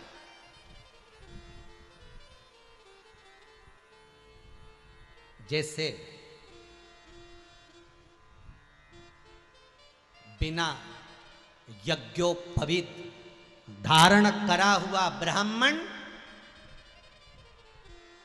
कन्यादान कर दे तो वो कन्यादान नहीं लगता। बिना यज्ञोपवीत पहना हुआ ब्राह्मण अग्निदान कर दे, अग्निदान नहीं लगता। बिना यज्ञोपवीत पहना ब्राह्मण गौदान कर दे, गौदान नहीं लगता, क्योंकि कंधे पर ये यज्ञोपवीत का जो सुख है। इसलिए आज भी विवाह में, शादी में, चाहे किसी भी समाज का हो, किसी भी वर्ण का हो, उसका यज्ञोपवीत कराया जाता है। उसके लिए यज्ञोपवीत की महत्वता दी जाती है। वो नहीं पहनेगा तो गणेश जी को, शंकर जी को आदि नमनता के भाव से दिया जाता है, उसका सुख प्राप्त। देवराज वंचित था, ब्राह्मण होकर भी वंचित था, भगवान की भक्ति से वंचित था, और भगवान की भक्ति से जब देवराज वंचित था, देवराज के मन में था, मैं गया चोरी का सामान लेकर वहां पर, जब देखो जब महाराज जी चिल्ला रहे थे हर हर महादेव, हर हर महादेव, बार बार चिल्ला रहे हैं, बार बार कह रहे हैं, पर मुझे तो सुख मिल ही नहीं रहा ना, मुझे तो दुख है। शरीर में अगर कष्ट हो, शरीर में अगर दुख हो, तकलीफ हो, कष्ट हो, और तुमसे कोई कहे कि भैया ऐसा कर लो वैसा कर लो, तो मन लगेगा क्या करने का? हाँ, कई लोग तो ऐसे भी रहेंगे, शरीर में कष्ट है, कथा चल रही है तो कहेंगे थोड़ा बंद कर दो, आवाज़ थोड़ी कम कर दो। और शिव महापुराण की कथा कहती है घर में अगर रोग समाहित हो रहा है, जब काम, आसक्ति, विषय, लोभ, वासना, तृष्णा या कोरोना जैसा वायरस भी आपके घर में प्रवेश कर रहा है, तो शिव महापुराण की कथा कहती है कोई बीमारी भी अगर प्रवेश कर रही है तो अपने टीवी के वॉल्यूम को थोड़ा सा तेज कर लो, जिससे आपकी कथा की आवाज एक एक दीवार, एक एक पल पल में, श्वास श्वास धड़कनों में, हर जगह पर शंकर की ये कथा चली जाए। पहले भी कथा में कहा था, जंगल में जब शेर धाड़ता है, छोटे छोटे हिरण, जीव जंतु सब भाग जाते हैं। शिव महापुराण की जब गर्जना होती है तो ये सब बीमारी, रोग, दुख, तकलीफ सब भाग जाते हैं, सब चले जाते।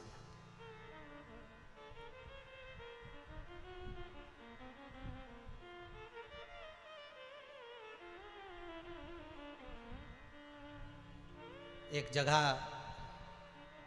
समीर जी के पास में एक न्यूज़ होगी अखबार की, उसमें इंदौर महू के अखबार में एक न्यूज़ छपी है। उसमें न्यूज़ में दिया गया है कि दिन भर पुलिस प्रशासन को कोरोना के अंतर्गत लॉकडाउन कराने के लिए सबको रोकना पड़ता है।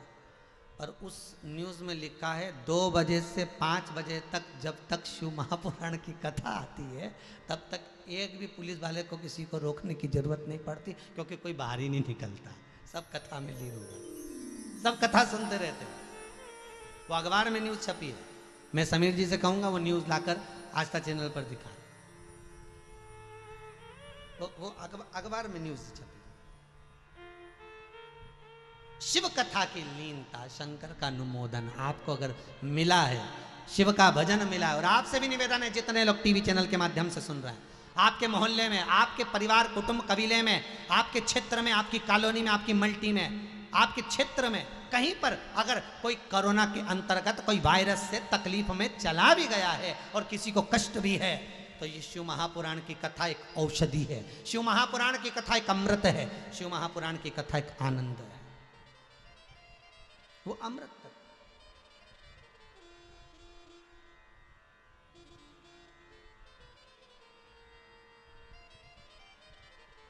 अरे वो शंकर का अनुमोदन एक आनंद दे जाता है, उसको पहचानिए, उसको जानिए। और जब उस कथा को हम जानेंगे, उस कथा को हम पहचानेंगे कि शंकर का अनुमोदन, शंकर का स्मरण, शंकर का कथा का रसतत्व ग्रहण था, आनंद था, वो जीवन का सुख देगा, वो एक आनंद देगा महाराज। और जब शिव महापुराण की कथा का रसतत्व देवराज के कानों में पड़ा, तो देवराज को लगा कि शरीर में कष्ट है, और ये महाराज चिल्ला चिल्ला कर कह रहा है हर हर महादेव, हर हर महादेव। हम बार बार जब कहते हर हर महादेव, हर दुख, हर कष्ट, हर हमारी रोग, हमारी बीमारी, हमारी तकलीफों को हर तार वो शिव। फिर कहूंगा, जीवन में जब दुख आता है, तकलीफ आती है, कष्ट आता है, तो ब्राह्मण एक ही बात कहते हैं, महामृत्युंजय का पाठ कराओ, ओम नमः शिवाय का जाप कराओ, शंकर जी का अभिषेक कराओ, शिव का स्मरण करो, शंकर का अनुमोदन करो। मेरा आपसे भी निवेदन है, जितने लोग रुद्राक्ष महोत्सव में आए थे और आप लोगों के घर में अगर एक एक रुद्राक्ष है, शंकर का एक भी रुद्राक्ष अगर आपके घर में है, उसको पानी में गला लो और पानी में रात में डाल के रखो, सवेरे सवेरे उसका सींचन सब दूर करो, उस जल को थोड़ा थोड़ा पीना चालू करो, थोड़ा शरीर में बल देगा, एनर्जी देगा। बस विश्वास रखकर तब साधना, इस भगवान शंकर पर विश्वास की बहुत पूर्णता, पूर्ण विश्वास शिव का, शंकर का पूर्ण विश्वास।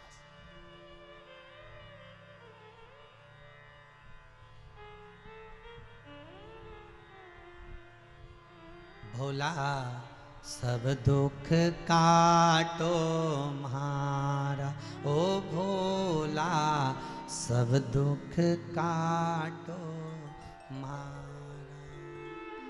शिव शंकर जपूं तेरी माला, भोले बाबा जपूं तेरी माला। भोला सब दुख काटो म्हारा, ओ शंकर सब दुख काटो म्हारा। ओ भोला सब दुख काटो म्हारा, ओ भोला सब गाइए, दुख संसार से इस दुख को काट दीजिए। शिव शंकर जपूं तेरी माला, शिव शंकर जपो तेरी माला। हाँ भोले बाबा जपूं तेरी माला, भोले बाबा जपो तेरी माला। भोला सब दुख काटो म्हारा, ओ भोला सब दुख काटो म्हारा। जय हो।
वैश्य है मंगल मंगलकारी, वैश्य है मंगल मंगलकारी। वैश्य है मंगल मंगलकारी, वैश्य है मंगल मंगलकारी। शमशानवासी हमारा, शमशानवासी हमारा। भोला सब दुख काटो म्हारा, ओ भोला सब दुख काटो म्हारा। शिव शंकर जपूं तेरी माला, शिव शंकर जपो तेरी माला। भोले बाबा जपूं तेरी माला, भोले बाबा जपो तेरी माला। भोला सब दुख काटो म्हारा, ओ भोला सब दुख काटो म्हारा। ओ भोला सब दुख काटो म्हारा। ओ भोला सब दुख काटो म्हारा।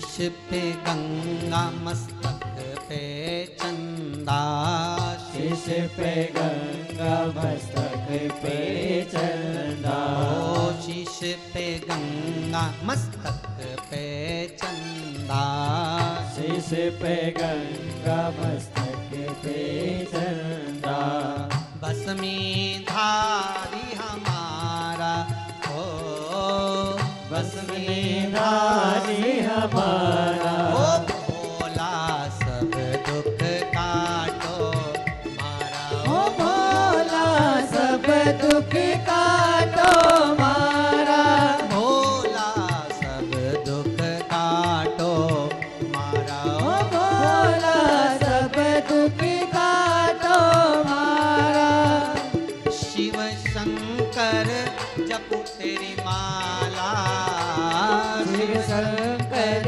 जपो तेरी माला, भोले बाबा जपो तेरी माला, भोले बाबा जपो तेरी माला, भोला दुख काटो मारा, ओ भोला सब दुख काटो मारा, ओ भोला सब दुख काटो मारा, ओ भोला सब दुख काटो मारा, ओ भोला सब दुख काटो मारा, ओ भोला सब दुख काटो मारा। भगवान से कहते रहो, निवेदन करते रहो, जीवन में ये दुख, ये तकलीफ, ये कष्ट सब तुझे काटना। शिव कथा कहती है तुम कथा संभालो, वो तुम्हारा घर संभालेगा। तुम मंदिर में जाओ, दर्शन करना, स्मरण करना, ये तुम्हारा काम है। बाकी के तुम्हारे परिवार को साधना, चलाना, संभालना, ये उसका काम है।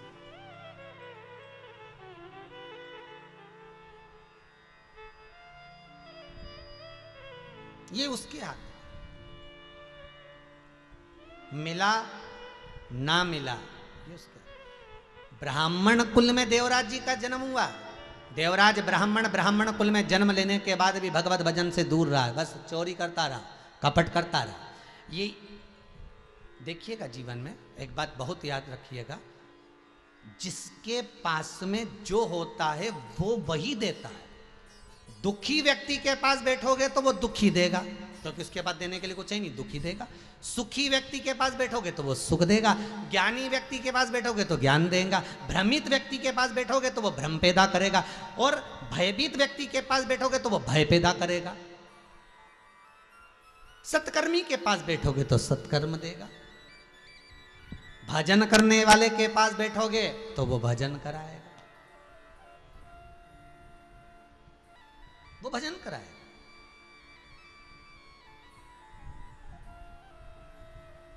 आप जिसके पास में बैठ रहे हो, आप जिसके करीब में बैठ रहे हो,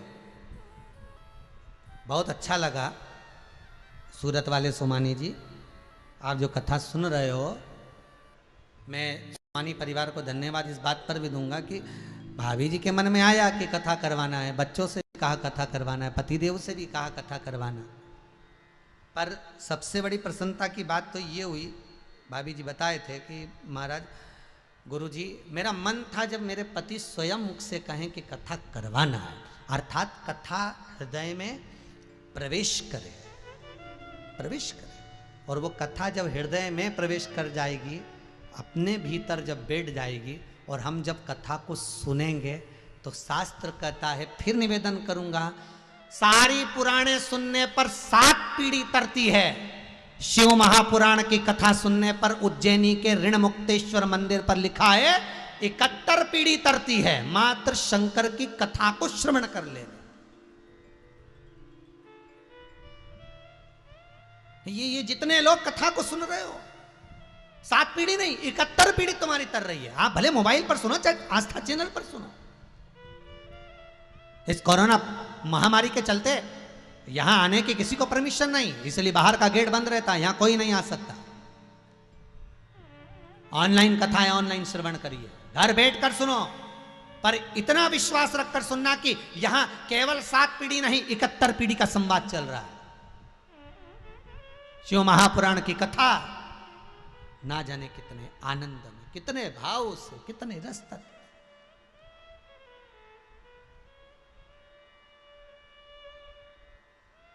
अरे भाई, सोमानी परिवार तो करा रहा है सूरत गुजरात में बैठकर, पर भाग्य अपने भी खुले हैं, अपने भी आनंद है कि हमें श्रवण करने का आनंद।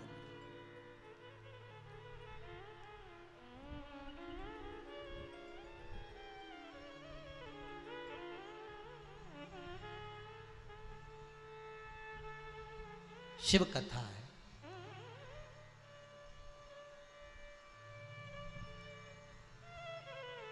एक व्यक्ति ने प्रश्न किया है,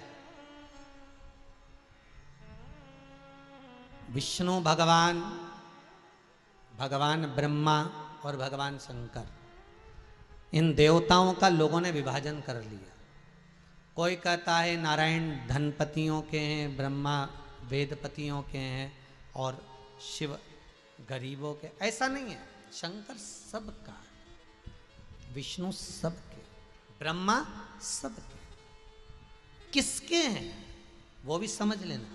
ये दुनिया के लोग भले विभाजन कर दें कि नारायण हमारे, ब्रह्मा तुम्हारे, शिव तुम्हारे, शिव हमारे, तो ये दुनिया के लोग भले भ्रम उत्पन्न कर दें, पर शास्त्र रीति से, शास्त्र के अनुकूल शास्त्र जो वर्णन कर रहा है ना, ब्रह्मा भी सबके, विष्णु भी सबके, शिव भी सबके, और शंकर ब्रह्मा और विष्णु किस किस के हैं? तो शिव महापुराण की कथा कहती है जो उनका भजन कर ले। बच्चा किसकी गोद में आता है? जो उसको लाड़ करता है, जो उससे प्रेम करता है, जो उससे स्नेह करता है, बच्चा उसी से जिद करता है, बच्चा उसी से करता है। ए दादी तुम मेरे को लेकर जाओ, दादी तुम मुझे ये दिला, दादी मुझे ऐसा कर दे। बच्चा उसी से कहेगा जिससे उसका स्नेह, जिससे उसका प्रेम है, जिससे उसकी वात्सल्यता। चाचा, ताऊ, काका, काकी, दादा, दादी, बच्चा उसी की गोद में जाएगा जो उसको प्रेम देगा, और जो उसको आंख दिखाएगा, चिमटी खोड़ देगा, डराएगा, उसकी गोद में बच्चा जाएगा क्या? दूर से देख लेगा, दाढ़ी देखी, मुंह देखा और रोना चालू कर देगा।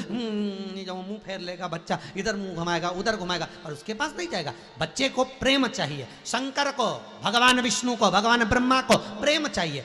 आप जितना भजन करोगे, जितना स्मरण करोगे, उतने भगवान के करीब जाते जाओगे। ये नहीं है कि पैसे वाले का भगवान ये है, तो वेदों का भगवान ये है, तो गरीबों का भगवान नहीं नहीं नहीं। आप जो जिस रूप में जिसको रिझाएगा भगवान उसका हो जाएगा। आप रिझाओ बस। अच्छा, खेत में, जमीन में बीज बोगे तो पौधा आएगा। अगर जमीन को ऐसे ही छोड़ दिया तो घास फूस, पत्ती, बेकार बेकार कचरा उसमें लग जाएगा। उसी तरह ये मन है, इस मन में भगवान की भक्ति का बीज बोगे तो भगवान रूपी फल प्रकट हो जाएगा। और अगर तुमने भगवान को विराजमान नहीं करा, इस मन में भगवान की भक्ति का बीज तुमने नहीं रोपित करा, तो इसमें भी काम, लोभ, विषय, आसक्ति, तृष्णा, वासना सब स्फुटित हो जाएगी, सब प्रकट हो जाएगी। बीज जिसके पास जो होगा वो देगा। आप दुखी के पास, मोहल्ले में कोई कोई होता है, कॉलोनी में, अपनी कॉलोनी में, अपने मोहल्ले में कोई कोई ऐसा व्यक्ति, उसकी जिंदगी में कभी सुख मिला ही नहीं। वो जब भी बैठेगी, ये ऐसी बैठेगी, ये ऐसा मुंह लगेगा जैसे किसी ने 25-50 मार के बिठाया। वो दुखी दुखी देगा। उसके बाद जब देखो ना, जब कहीं करे भगवान, हमारे भाई का छोरा था, बीमार था, ऐसा हो गया, खूब इलाज कर, चलो अच्छा, उसको मरे हुए भी कम से कम 4-6-8 साल हो गए, पर आज तक वही चल रही है। दुख, वो दुख ही देगा। किसी सुखी व्यक्ति के पास पहुंचो, किसी प्रसन्न चित्त व्यक्ति के पास पहुंचो,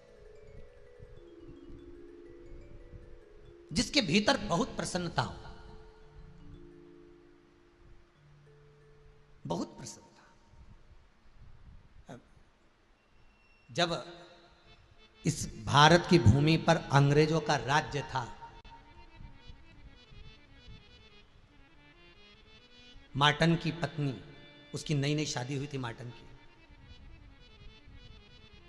अंग्रेजी शासक मार्टन की पत्नी को लेकर वो इंडिया आया, और इंडिया में छावनी बनाई थी नर्मदा जी के तट पर।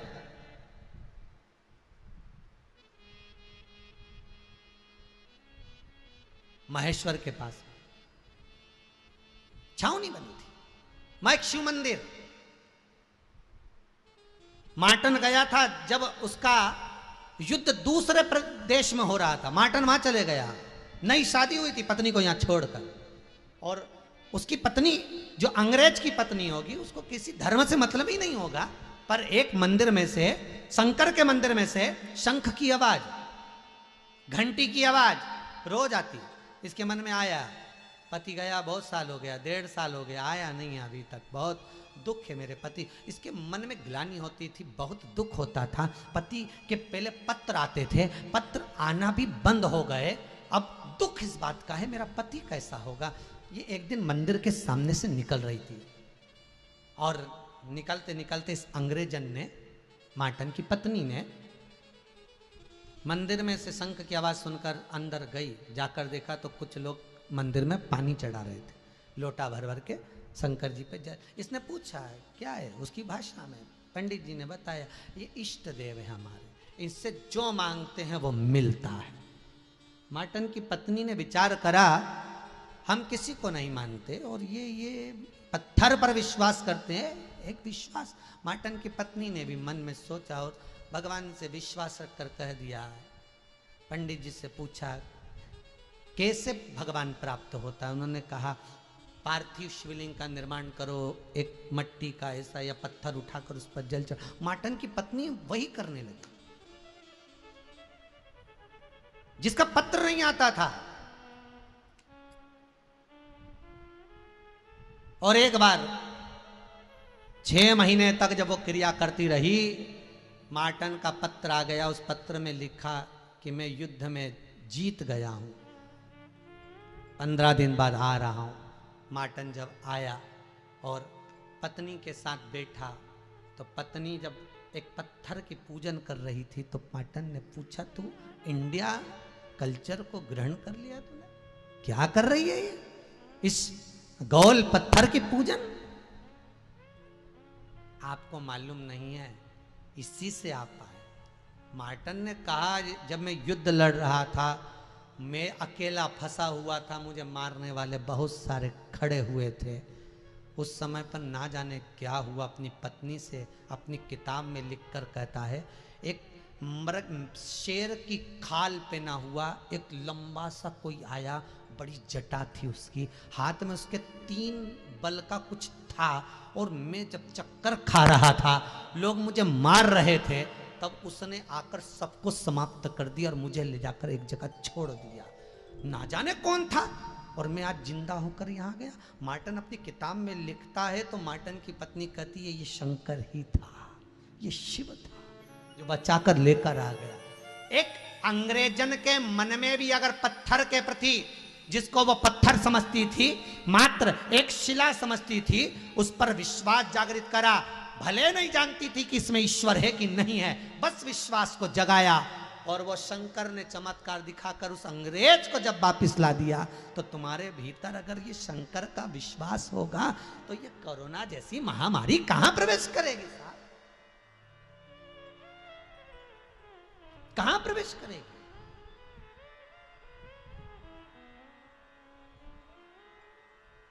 सोमानी जी, धन्यवाद देना चाहता हूं। आपकी ये कथा राजस्थान के 5 शमशान में और 5 कोरोना के कैंप में टीवी लगाकर सुनाई जा रही है। 5 शमशान में बड़े बड़े एलसीडियां लगाकर, साउंड लगाकर, उनसे भी निवेदन करूंगा जो चला रहे हैं वो भी अपनी क्लिपिंग बनाकर भेजना, तो कल आस्था चैनल पर दिखाएंगे। कोरोना के कैंप में जहां पर मरीज पड़े हैं, वहां पर एलसीडी लगा लगाकर यह कथा दिखाई जा रही है, केवल उनका पावर प्रबल करने के लिए। ये कोई साधारण शिव महापुराण की कथा नहीं, अमृत है ये, अमृत, ये औषधि, जीवन का सुख देने वाली।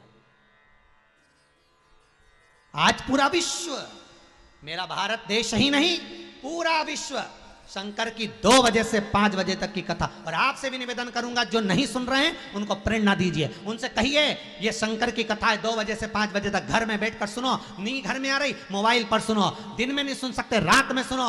और कथा को सुनना है, ये वो अमृत है जो हमारे जीवन में हमें अमृतता का फल प्रदान कर देती है। जब परसों खबर आई राजस्थान से कि हमारे कई लोग बहुत मर गए, उन जीवात्मा को भी कथा सुनाना है, गुरु जी की आज्ञा हो तो हम यहाँ माइक लगा दें, सीडी लगा दें और कथा वहाँ चलेगी और उसको हम हमारे मोबाइल से यहाँ कनेक्ट कर कर चला दिया जाए। तो हमने कहा बिल्कुल चलाओ। अगर जगत का कल्याण हो, विश्व का कल्याण हो, जगत का हित हो। अगर आज सोमानी परिवार अपने पूर्वजों की स्मृति में माता पिता का, वो माता पिता को भी धन्यवाद दूंगा जो इतने आनंद में बहू और बेटों को इस संसार के लिए देकर गए, जो कथा करवा रहे हैं। और उस कथा को अगर जगत सुन रहा है तो उसके लिए आनंद का विषय। और आपसे भी निवेदन है, टीवी का वॉल्यूम बढ़ाकर मोहल्ले में, कॉलोनी में, नगर में, बाहर कोई भी अगर पशु पक्षी भी है तो उसके लिए भी आवाज बढ़ाकर उसको भी सुनवाओ यीशु महापुराण। 2 बजे से 5 बजे तक ये कथा का क्रम संपूर्ण भारत की भूमि पर, पूरे विश्व में और देश में ही नहीं विदेश में भी लोग इस कथा को सुन रहे हैं। और वही आवाज बढ़ाकर कथा का रस तत्व आप भी सुनो। मार्टन ने अपनी किताब में लिखा, अपनी पत्नी से कहता है कि मैंने जाना नहीं, एक शेर की खाल पहना हुआ मेरी रक्षा करने आ गया। वो कौन था? पत्नी कहती है, जब तुम्हारे पत्र नहीं आए मेरे को लगा सबने कहा कि मर गया, सबने कह दिया मर गया। तब उस मंदिर में एक महिला शिव पर, एक महिला पत्थर पर जल चढ़ा रही थी और वो कहती है ये महामृत्युंजय है, ये मृत्यु को जीत लेता है। अगर तू मंदिर के अंदर आई है पादुका चप्पल को उतार कर, तो मतलब तेरा पति जिंदा है। उस महिला ने कह दिया। उस गॉड पर, उस विश्वास, उस शिव पर विश्वास कर। मार्टन अपनी किताब में लिखता है कि मेरे को मालूम नहीं था कि कौन मुझे बचा रहा था, मुझे मालूम नहीं था कि मुझे कौन बचा रहा था। पर पत्नी कहती है वो कोई दूसरा नहीं था, वो देवाधिदेव महादेव था, वो शंकर। अकाल मृत्यु वो मरे जो काम करे चंडाल का, काल उसका क्या बिगाड़े जो भक्त हो महाकाल का। जो शंकर का उपासक होगा, शिव का अनुमोदन करने वाला होगा, शिव का स्मरण करने वाला होगा, उसको क्या भय। आप शंकर की कथा पर अगर विश्वास करते हो तो यम की कैद से भी वापिस आ सकते। आप अगर पलंग पर भी पड़े हो, हॉस्पिटल में पड़े हो, रोग वायरस ग्रस्त कर भी लिया है, पकड़ भी लिया है, घबराना मत। ये सोचना कि तुम्हारे सिर के पास में, तुम्हारे पास में, तुम्हारे नजदीक में शंकर खड़ा है। औषधि देने अगर डॉक्टर सिस्टर आ रहे हैं, ये समझना कि शंकर ने अपने गणों को भेजा है। चिंता ना करिएगा, शिव सामने होना चाहिए, शंकर तुम्हारे सम्मुख में हो। श्री शिवाय नमस्तुभ्यं। ओम नमः शिवाय। मया महामृत्युंजय मंत्र। ओम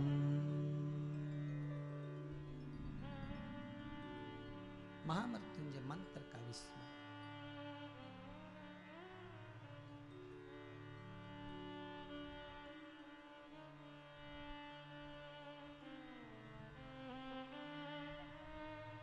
और जब हृदय के इस बिंदु से आप शिव को पुकारोगे, वो शिव तत्व तुम्हारे सामने होगा। ब्रह्मा ब्रह्मलोक में रहते हैं, विष्णु बैकुंठ लोक में रहते हैं, मेरा देव अधिदेव महादेव मृत्यु लोक में रहता है। जो बहू बेटा पास में रहते होंगे वही दौड़ के सबसे पहले आएंगे, मुंबई और पूना वाले नहीं। शंकर अगर नजदीक में है, तुम पर दुख आया तो दौड़कर शिव आया, दौड़कर शंकर सामने।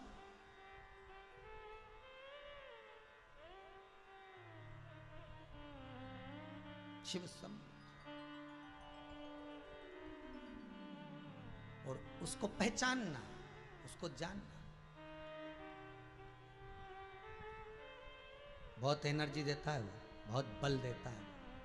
देवाधिदेव महादेव मार्टन को लेकर आ गया वापिस इंडिया, जीवित भजन के बल पर।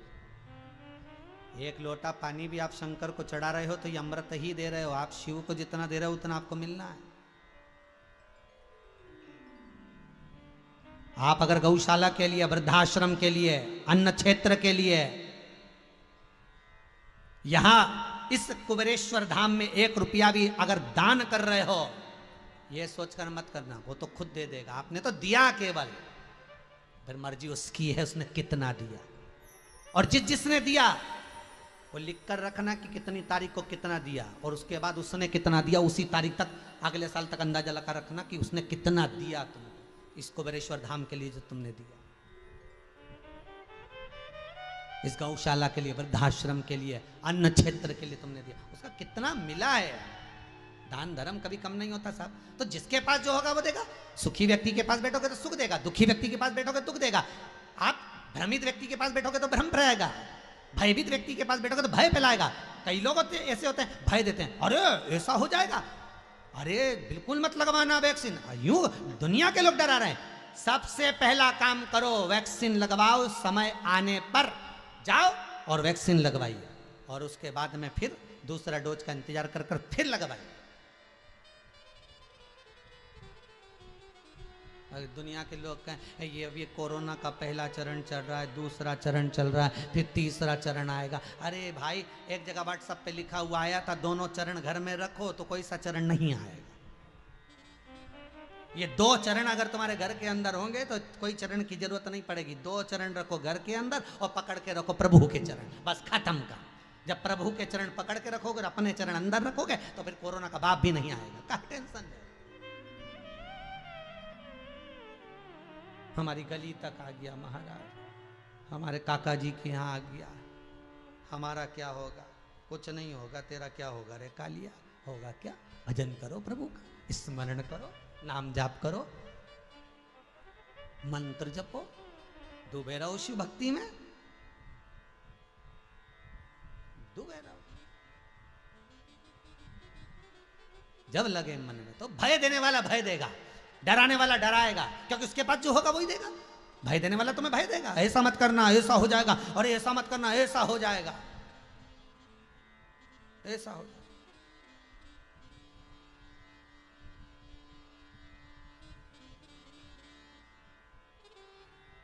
काली मिर्ची का काढ़ा पीते रहो, इतना पिया इतना पिया।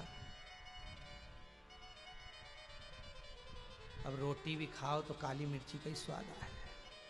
अब मन में सोच रहा कौन से कलर का काढ़ा पीऊं, फिर कोई आ गया इसका पियो।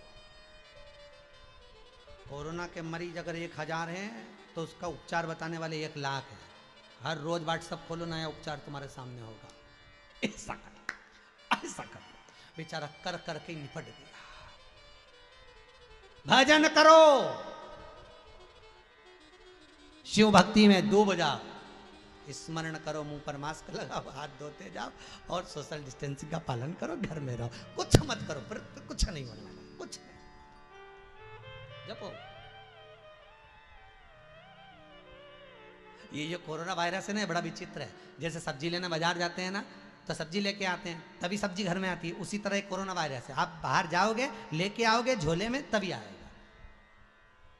इसको लेके आओगे तो आएगा। ये बहुत बड़ा मेहमान है, इसका बड़ा सम्मान करना पड़ता है। आओ साहब, आओ साहब, आओ साहब, तब तुम किसी से टच होगे, हाथ मिलाओगे, जुड़ोगे और उससे निवेदन करोगे आओ, तब वो घर में प्रवेश करता है। और वो घर में प्रवेश करता है तो एक आध को लेकर, मेहमान तो मेहमान है, फिर सामान भर के भी ले जाता है, तो जब जाता है तो एक दे के निपटा के ले जाता है। इसलिए बच के, कहां भटक रहा।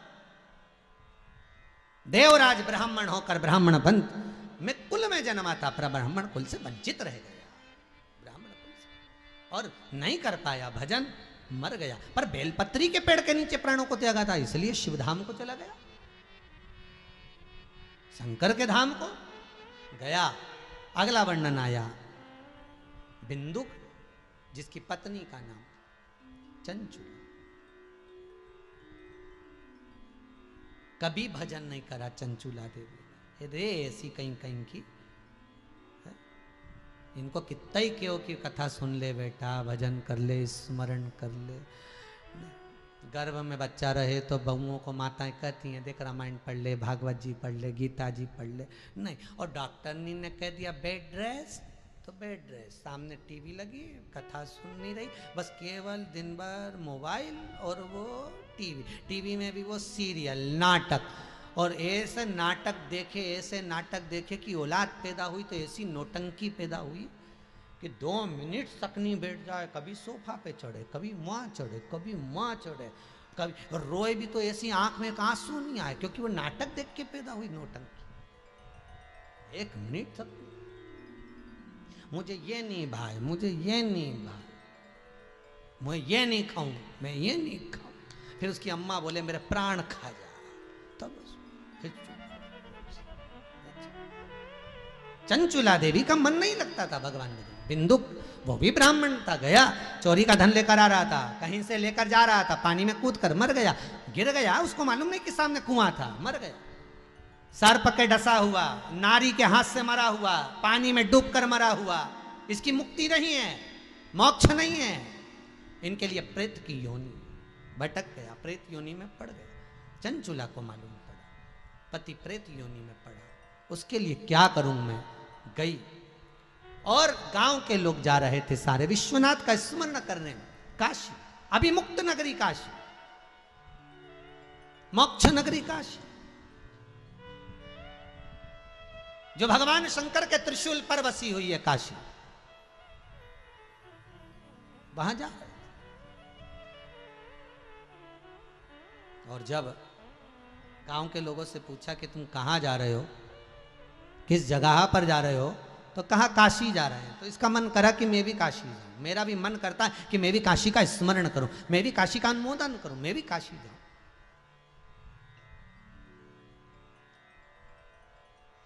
अभी मुक्त है काशी, अभी मुक्त। भारत की भूमि के सबसे ज्यादा मुर्दे अगर कहीं जलते हैं तो काशी में जलते हैं, अभी मुक्त। सारी दुनिया के लोग मंदिरों में होली खेलते हैं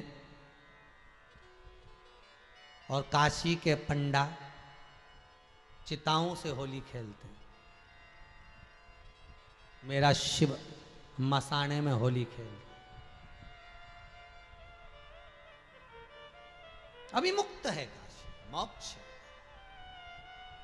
कभी मौका मिले जीवन में, अगर एक बार मौका मिले तो जाइएगा जरूर, काशी का स्मरण जरूर करिएगा। कभी मौका मिले आपको, आपके मन में आए और एक बार मन करे आपका, काशी का अनुमोदन जरूर करिएगा। शिव विश्वनाथ का दर्शन करो, अनुमोदन करो। विश्वनाथ के 2 स्वरूप हैं, एक काशी के मंदिर में, एक काशी के विद्यालय में।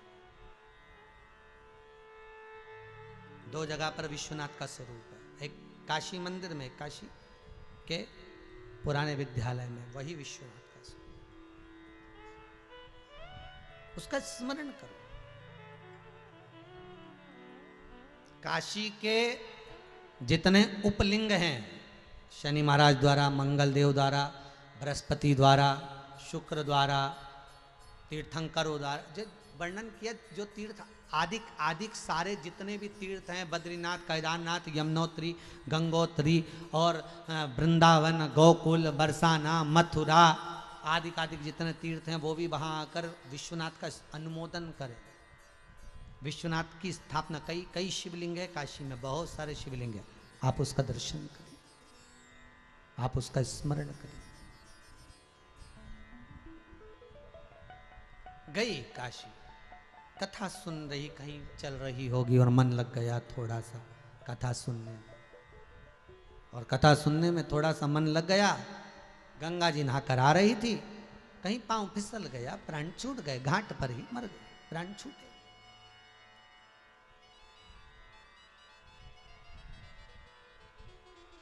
प्राण चले गए। पार्वती जी की सहेली बन गई, और माता पार्वती जी की सखी जब बनी, पार्वती जी की सखी बनकर जब विराजमान हुई, मौन रहती थी, चुप, किसी से बात ही नहीं करती थी। पूछा पार्वती जी ने, तुम मौन रहती है, चुप रहती है, ऐसा क्या हो गया, कारण क्या है? कहती है मेरा कारण केवल इतना सा है, एक ही कारण है। क्या? कि मेरा पति प्रेत योनि में, उसकी मुक्ति नहीं।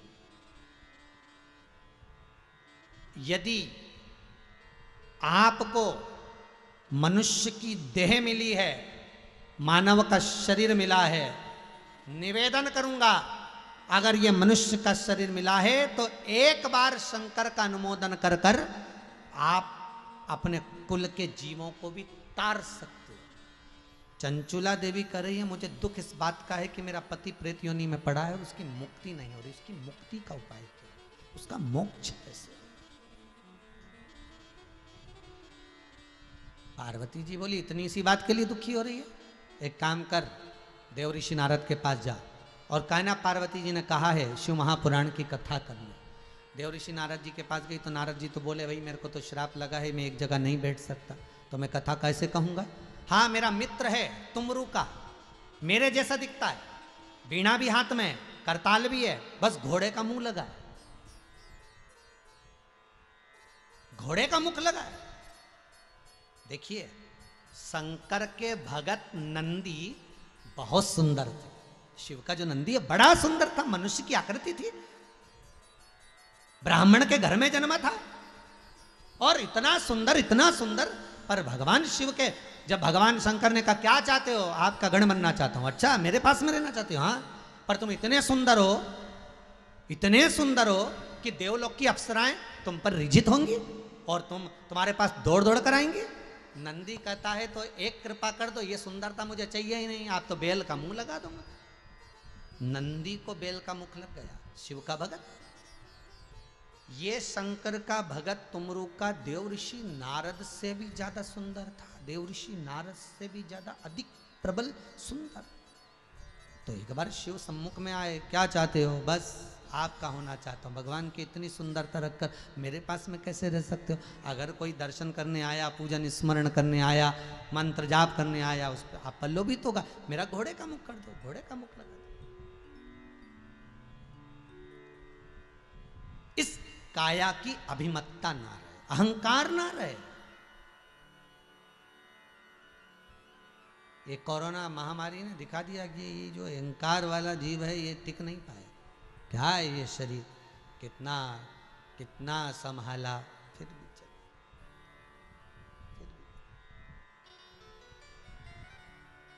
अब तुम रुका जी मेरे मित्र हैं, अगर आप कहो तो वो कथा कह सकते हैं, ठीक है। तुम रुका जी से मिलवाया, चंचुला देवी कथा करवाना चाह रही हैं, आप कथा कहोगे क्या? तुम रुका जी बोले कथा कहने में क्या मना है, कथा तो कह सकते हैं।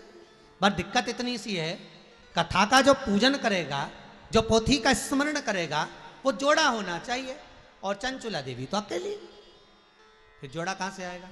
चंचुला देवी वापिस कैलाश पर गई। पार्वती मैया ने पूछा तो फिर मौन होकर बैठ गई, फिर चुप चुप होकर बैठ गई। और पार्वती जी वापिस पूछी, आखिर बात क्या है, तो चुप क्यों हो गई है, कारण क्या है तेरा? चंचुला देवी कहने लगी, मैं अकेली और शिव महापुराण के यजमान बनने के लिए जोड़ा चाहिए, तो जोड़ा कहाँ से लाऊं?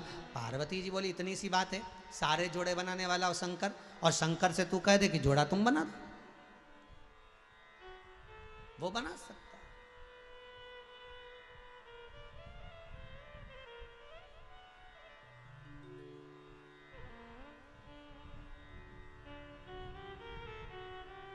चूड़ियाँ बनती हैं दुकानों में, जोड़ियाँ बनती हैं आसमानों में। जोड़ी बनाने वाला कौन है? वो शिव। उससे भी नहीं करो। जन्म मरण परण तीन शंकर के हाथ में है। कितने लड़के देखे तुम्हारे लिए, इसी के साथ तुम्हारी शादी होना थी जो तुम्हारे साथ में है। कितने लड़कियां देखी तुम्हारे लिए, तुम्हारी किस्मत में यही लिखी थी।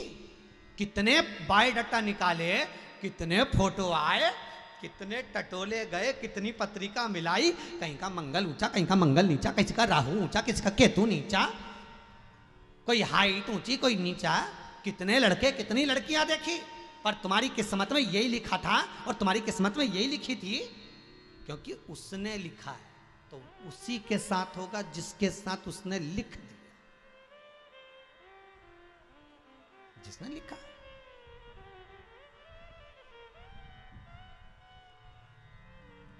इसलिए उसको कह दिया कर, लिखण वाले तू हो के दयाल लिखना, मेरे हृदय बिच सतगुरु दा प्यार लिखना,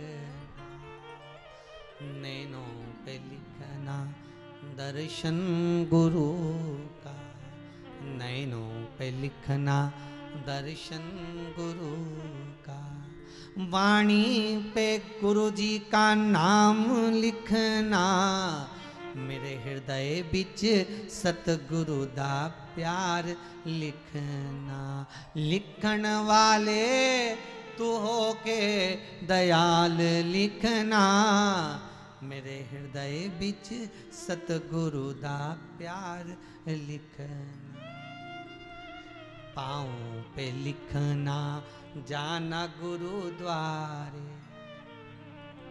हाथों पे लिखना सेवा गुरु की, कानों में गुरु जी का शब्द लिखना, मेरे हृदय बीच सतगुरु दा प्यार लिखना। बस इतनी कृपा करना, इन वाणी से भगवान का भजन हो, इन नयनों से भगवान का दर्शन हो, इन श्रवण से शिव महापुराण की कथा सुनते रहूं, इन हाथों से दान पुण्य धर्म सेवा होती रहे, इन पांवों को तीर्थ तक जाते रहे।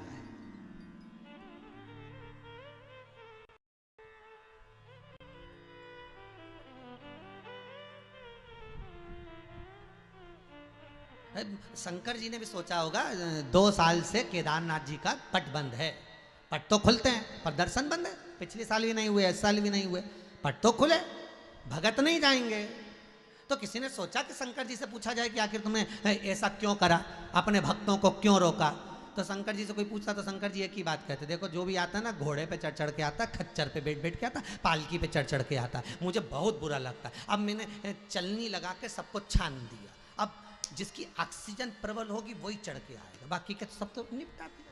तो भगवान बोले मैंने चलनी लगाई और छान दिया, अब की बार अब 2 साल बाद जब पट खुलेगा तो अब ये घोड़ा खच्चर पालकी नहीं, अब पैदल ही आएगा। अब उसकी बच्चा वही है जिसकी ऑक्सीजन लेवल अच्छी है।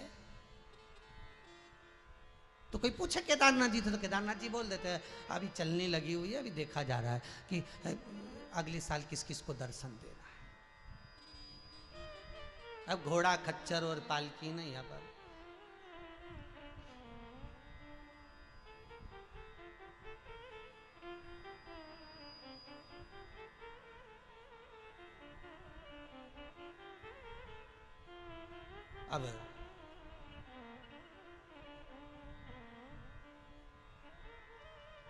अभी कल पानी गिरा थोड़ा बहुत, तो बहुत अच्छी मिट्टी की सुगंध आई।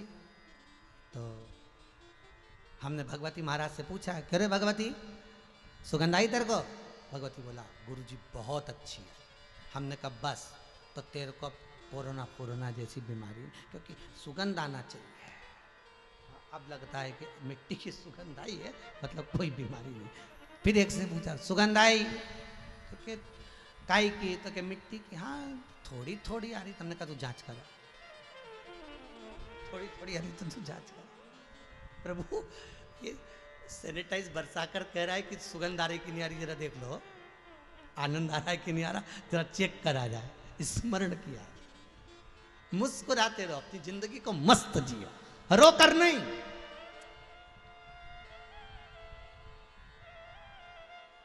मुस्कुराना सीखना पड़ेगा, रोना तो पैदा होते से आ जाता है। जैसे ही पैदा होगे पहला काम यही करोगे, रोगे, मरोगे तब तक रोगे। मुस्कुराना सीखना है। और शिव महापुराण 7 दिन यही करती है, बस मुस्कुरा, प्रसन्न रहो, आनंद में रहो, अपनी जिंदगी को अलमस्त हो।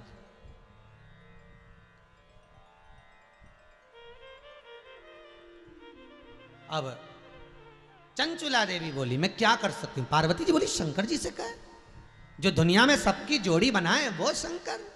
कर अनुमोदन। शिव से प्रार्थना करी। भोलेनाथ जी ने पूछा क्या हुआ?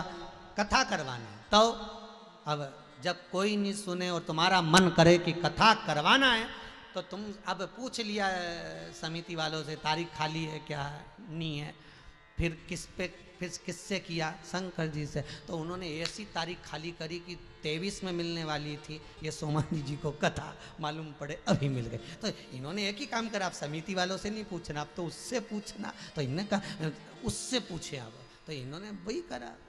तो ये भाभी जी से पूछा गया सोमानी जी के यहाँ से कि आपने ये कथा, तो कहे हमने समिति वालों से रुद्राक्ष महोत्सव में आए थे, जब भैया जी बोले सोमानी जी की हमने पूछा था, तो क्या 23 में खाली मिलेगी? हाँ हमने तो 23 में, तो इन्होंने विचार करा 23 तक रुके, तो इन्होंने चतुर तो बहुत सोमानी भाभी, तो इन्होंने क्या करा, शंकर जी से जाके करी और शिव जी से कहा, तो शंकर जी ने कहा ले ये खाली मिल गई, अब कथा।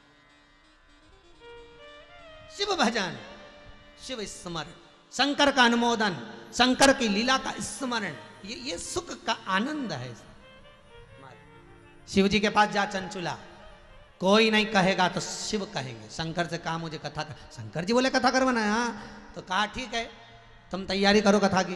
तो कि जजमान? शिव जी बोले यजमान हम बनेंगे।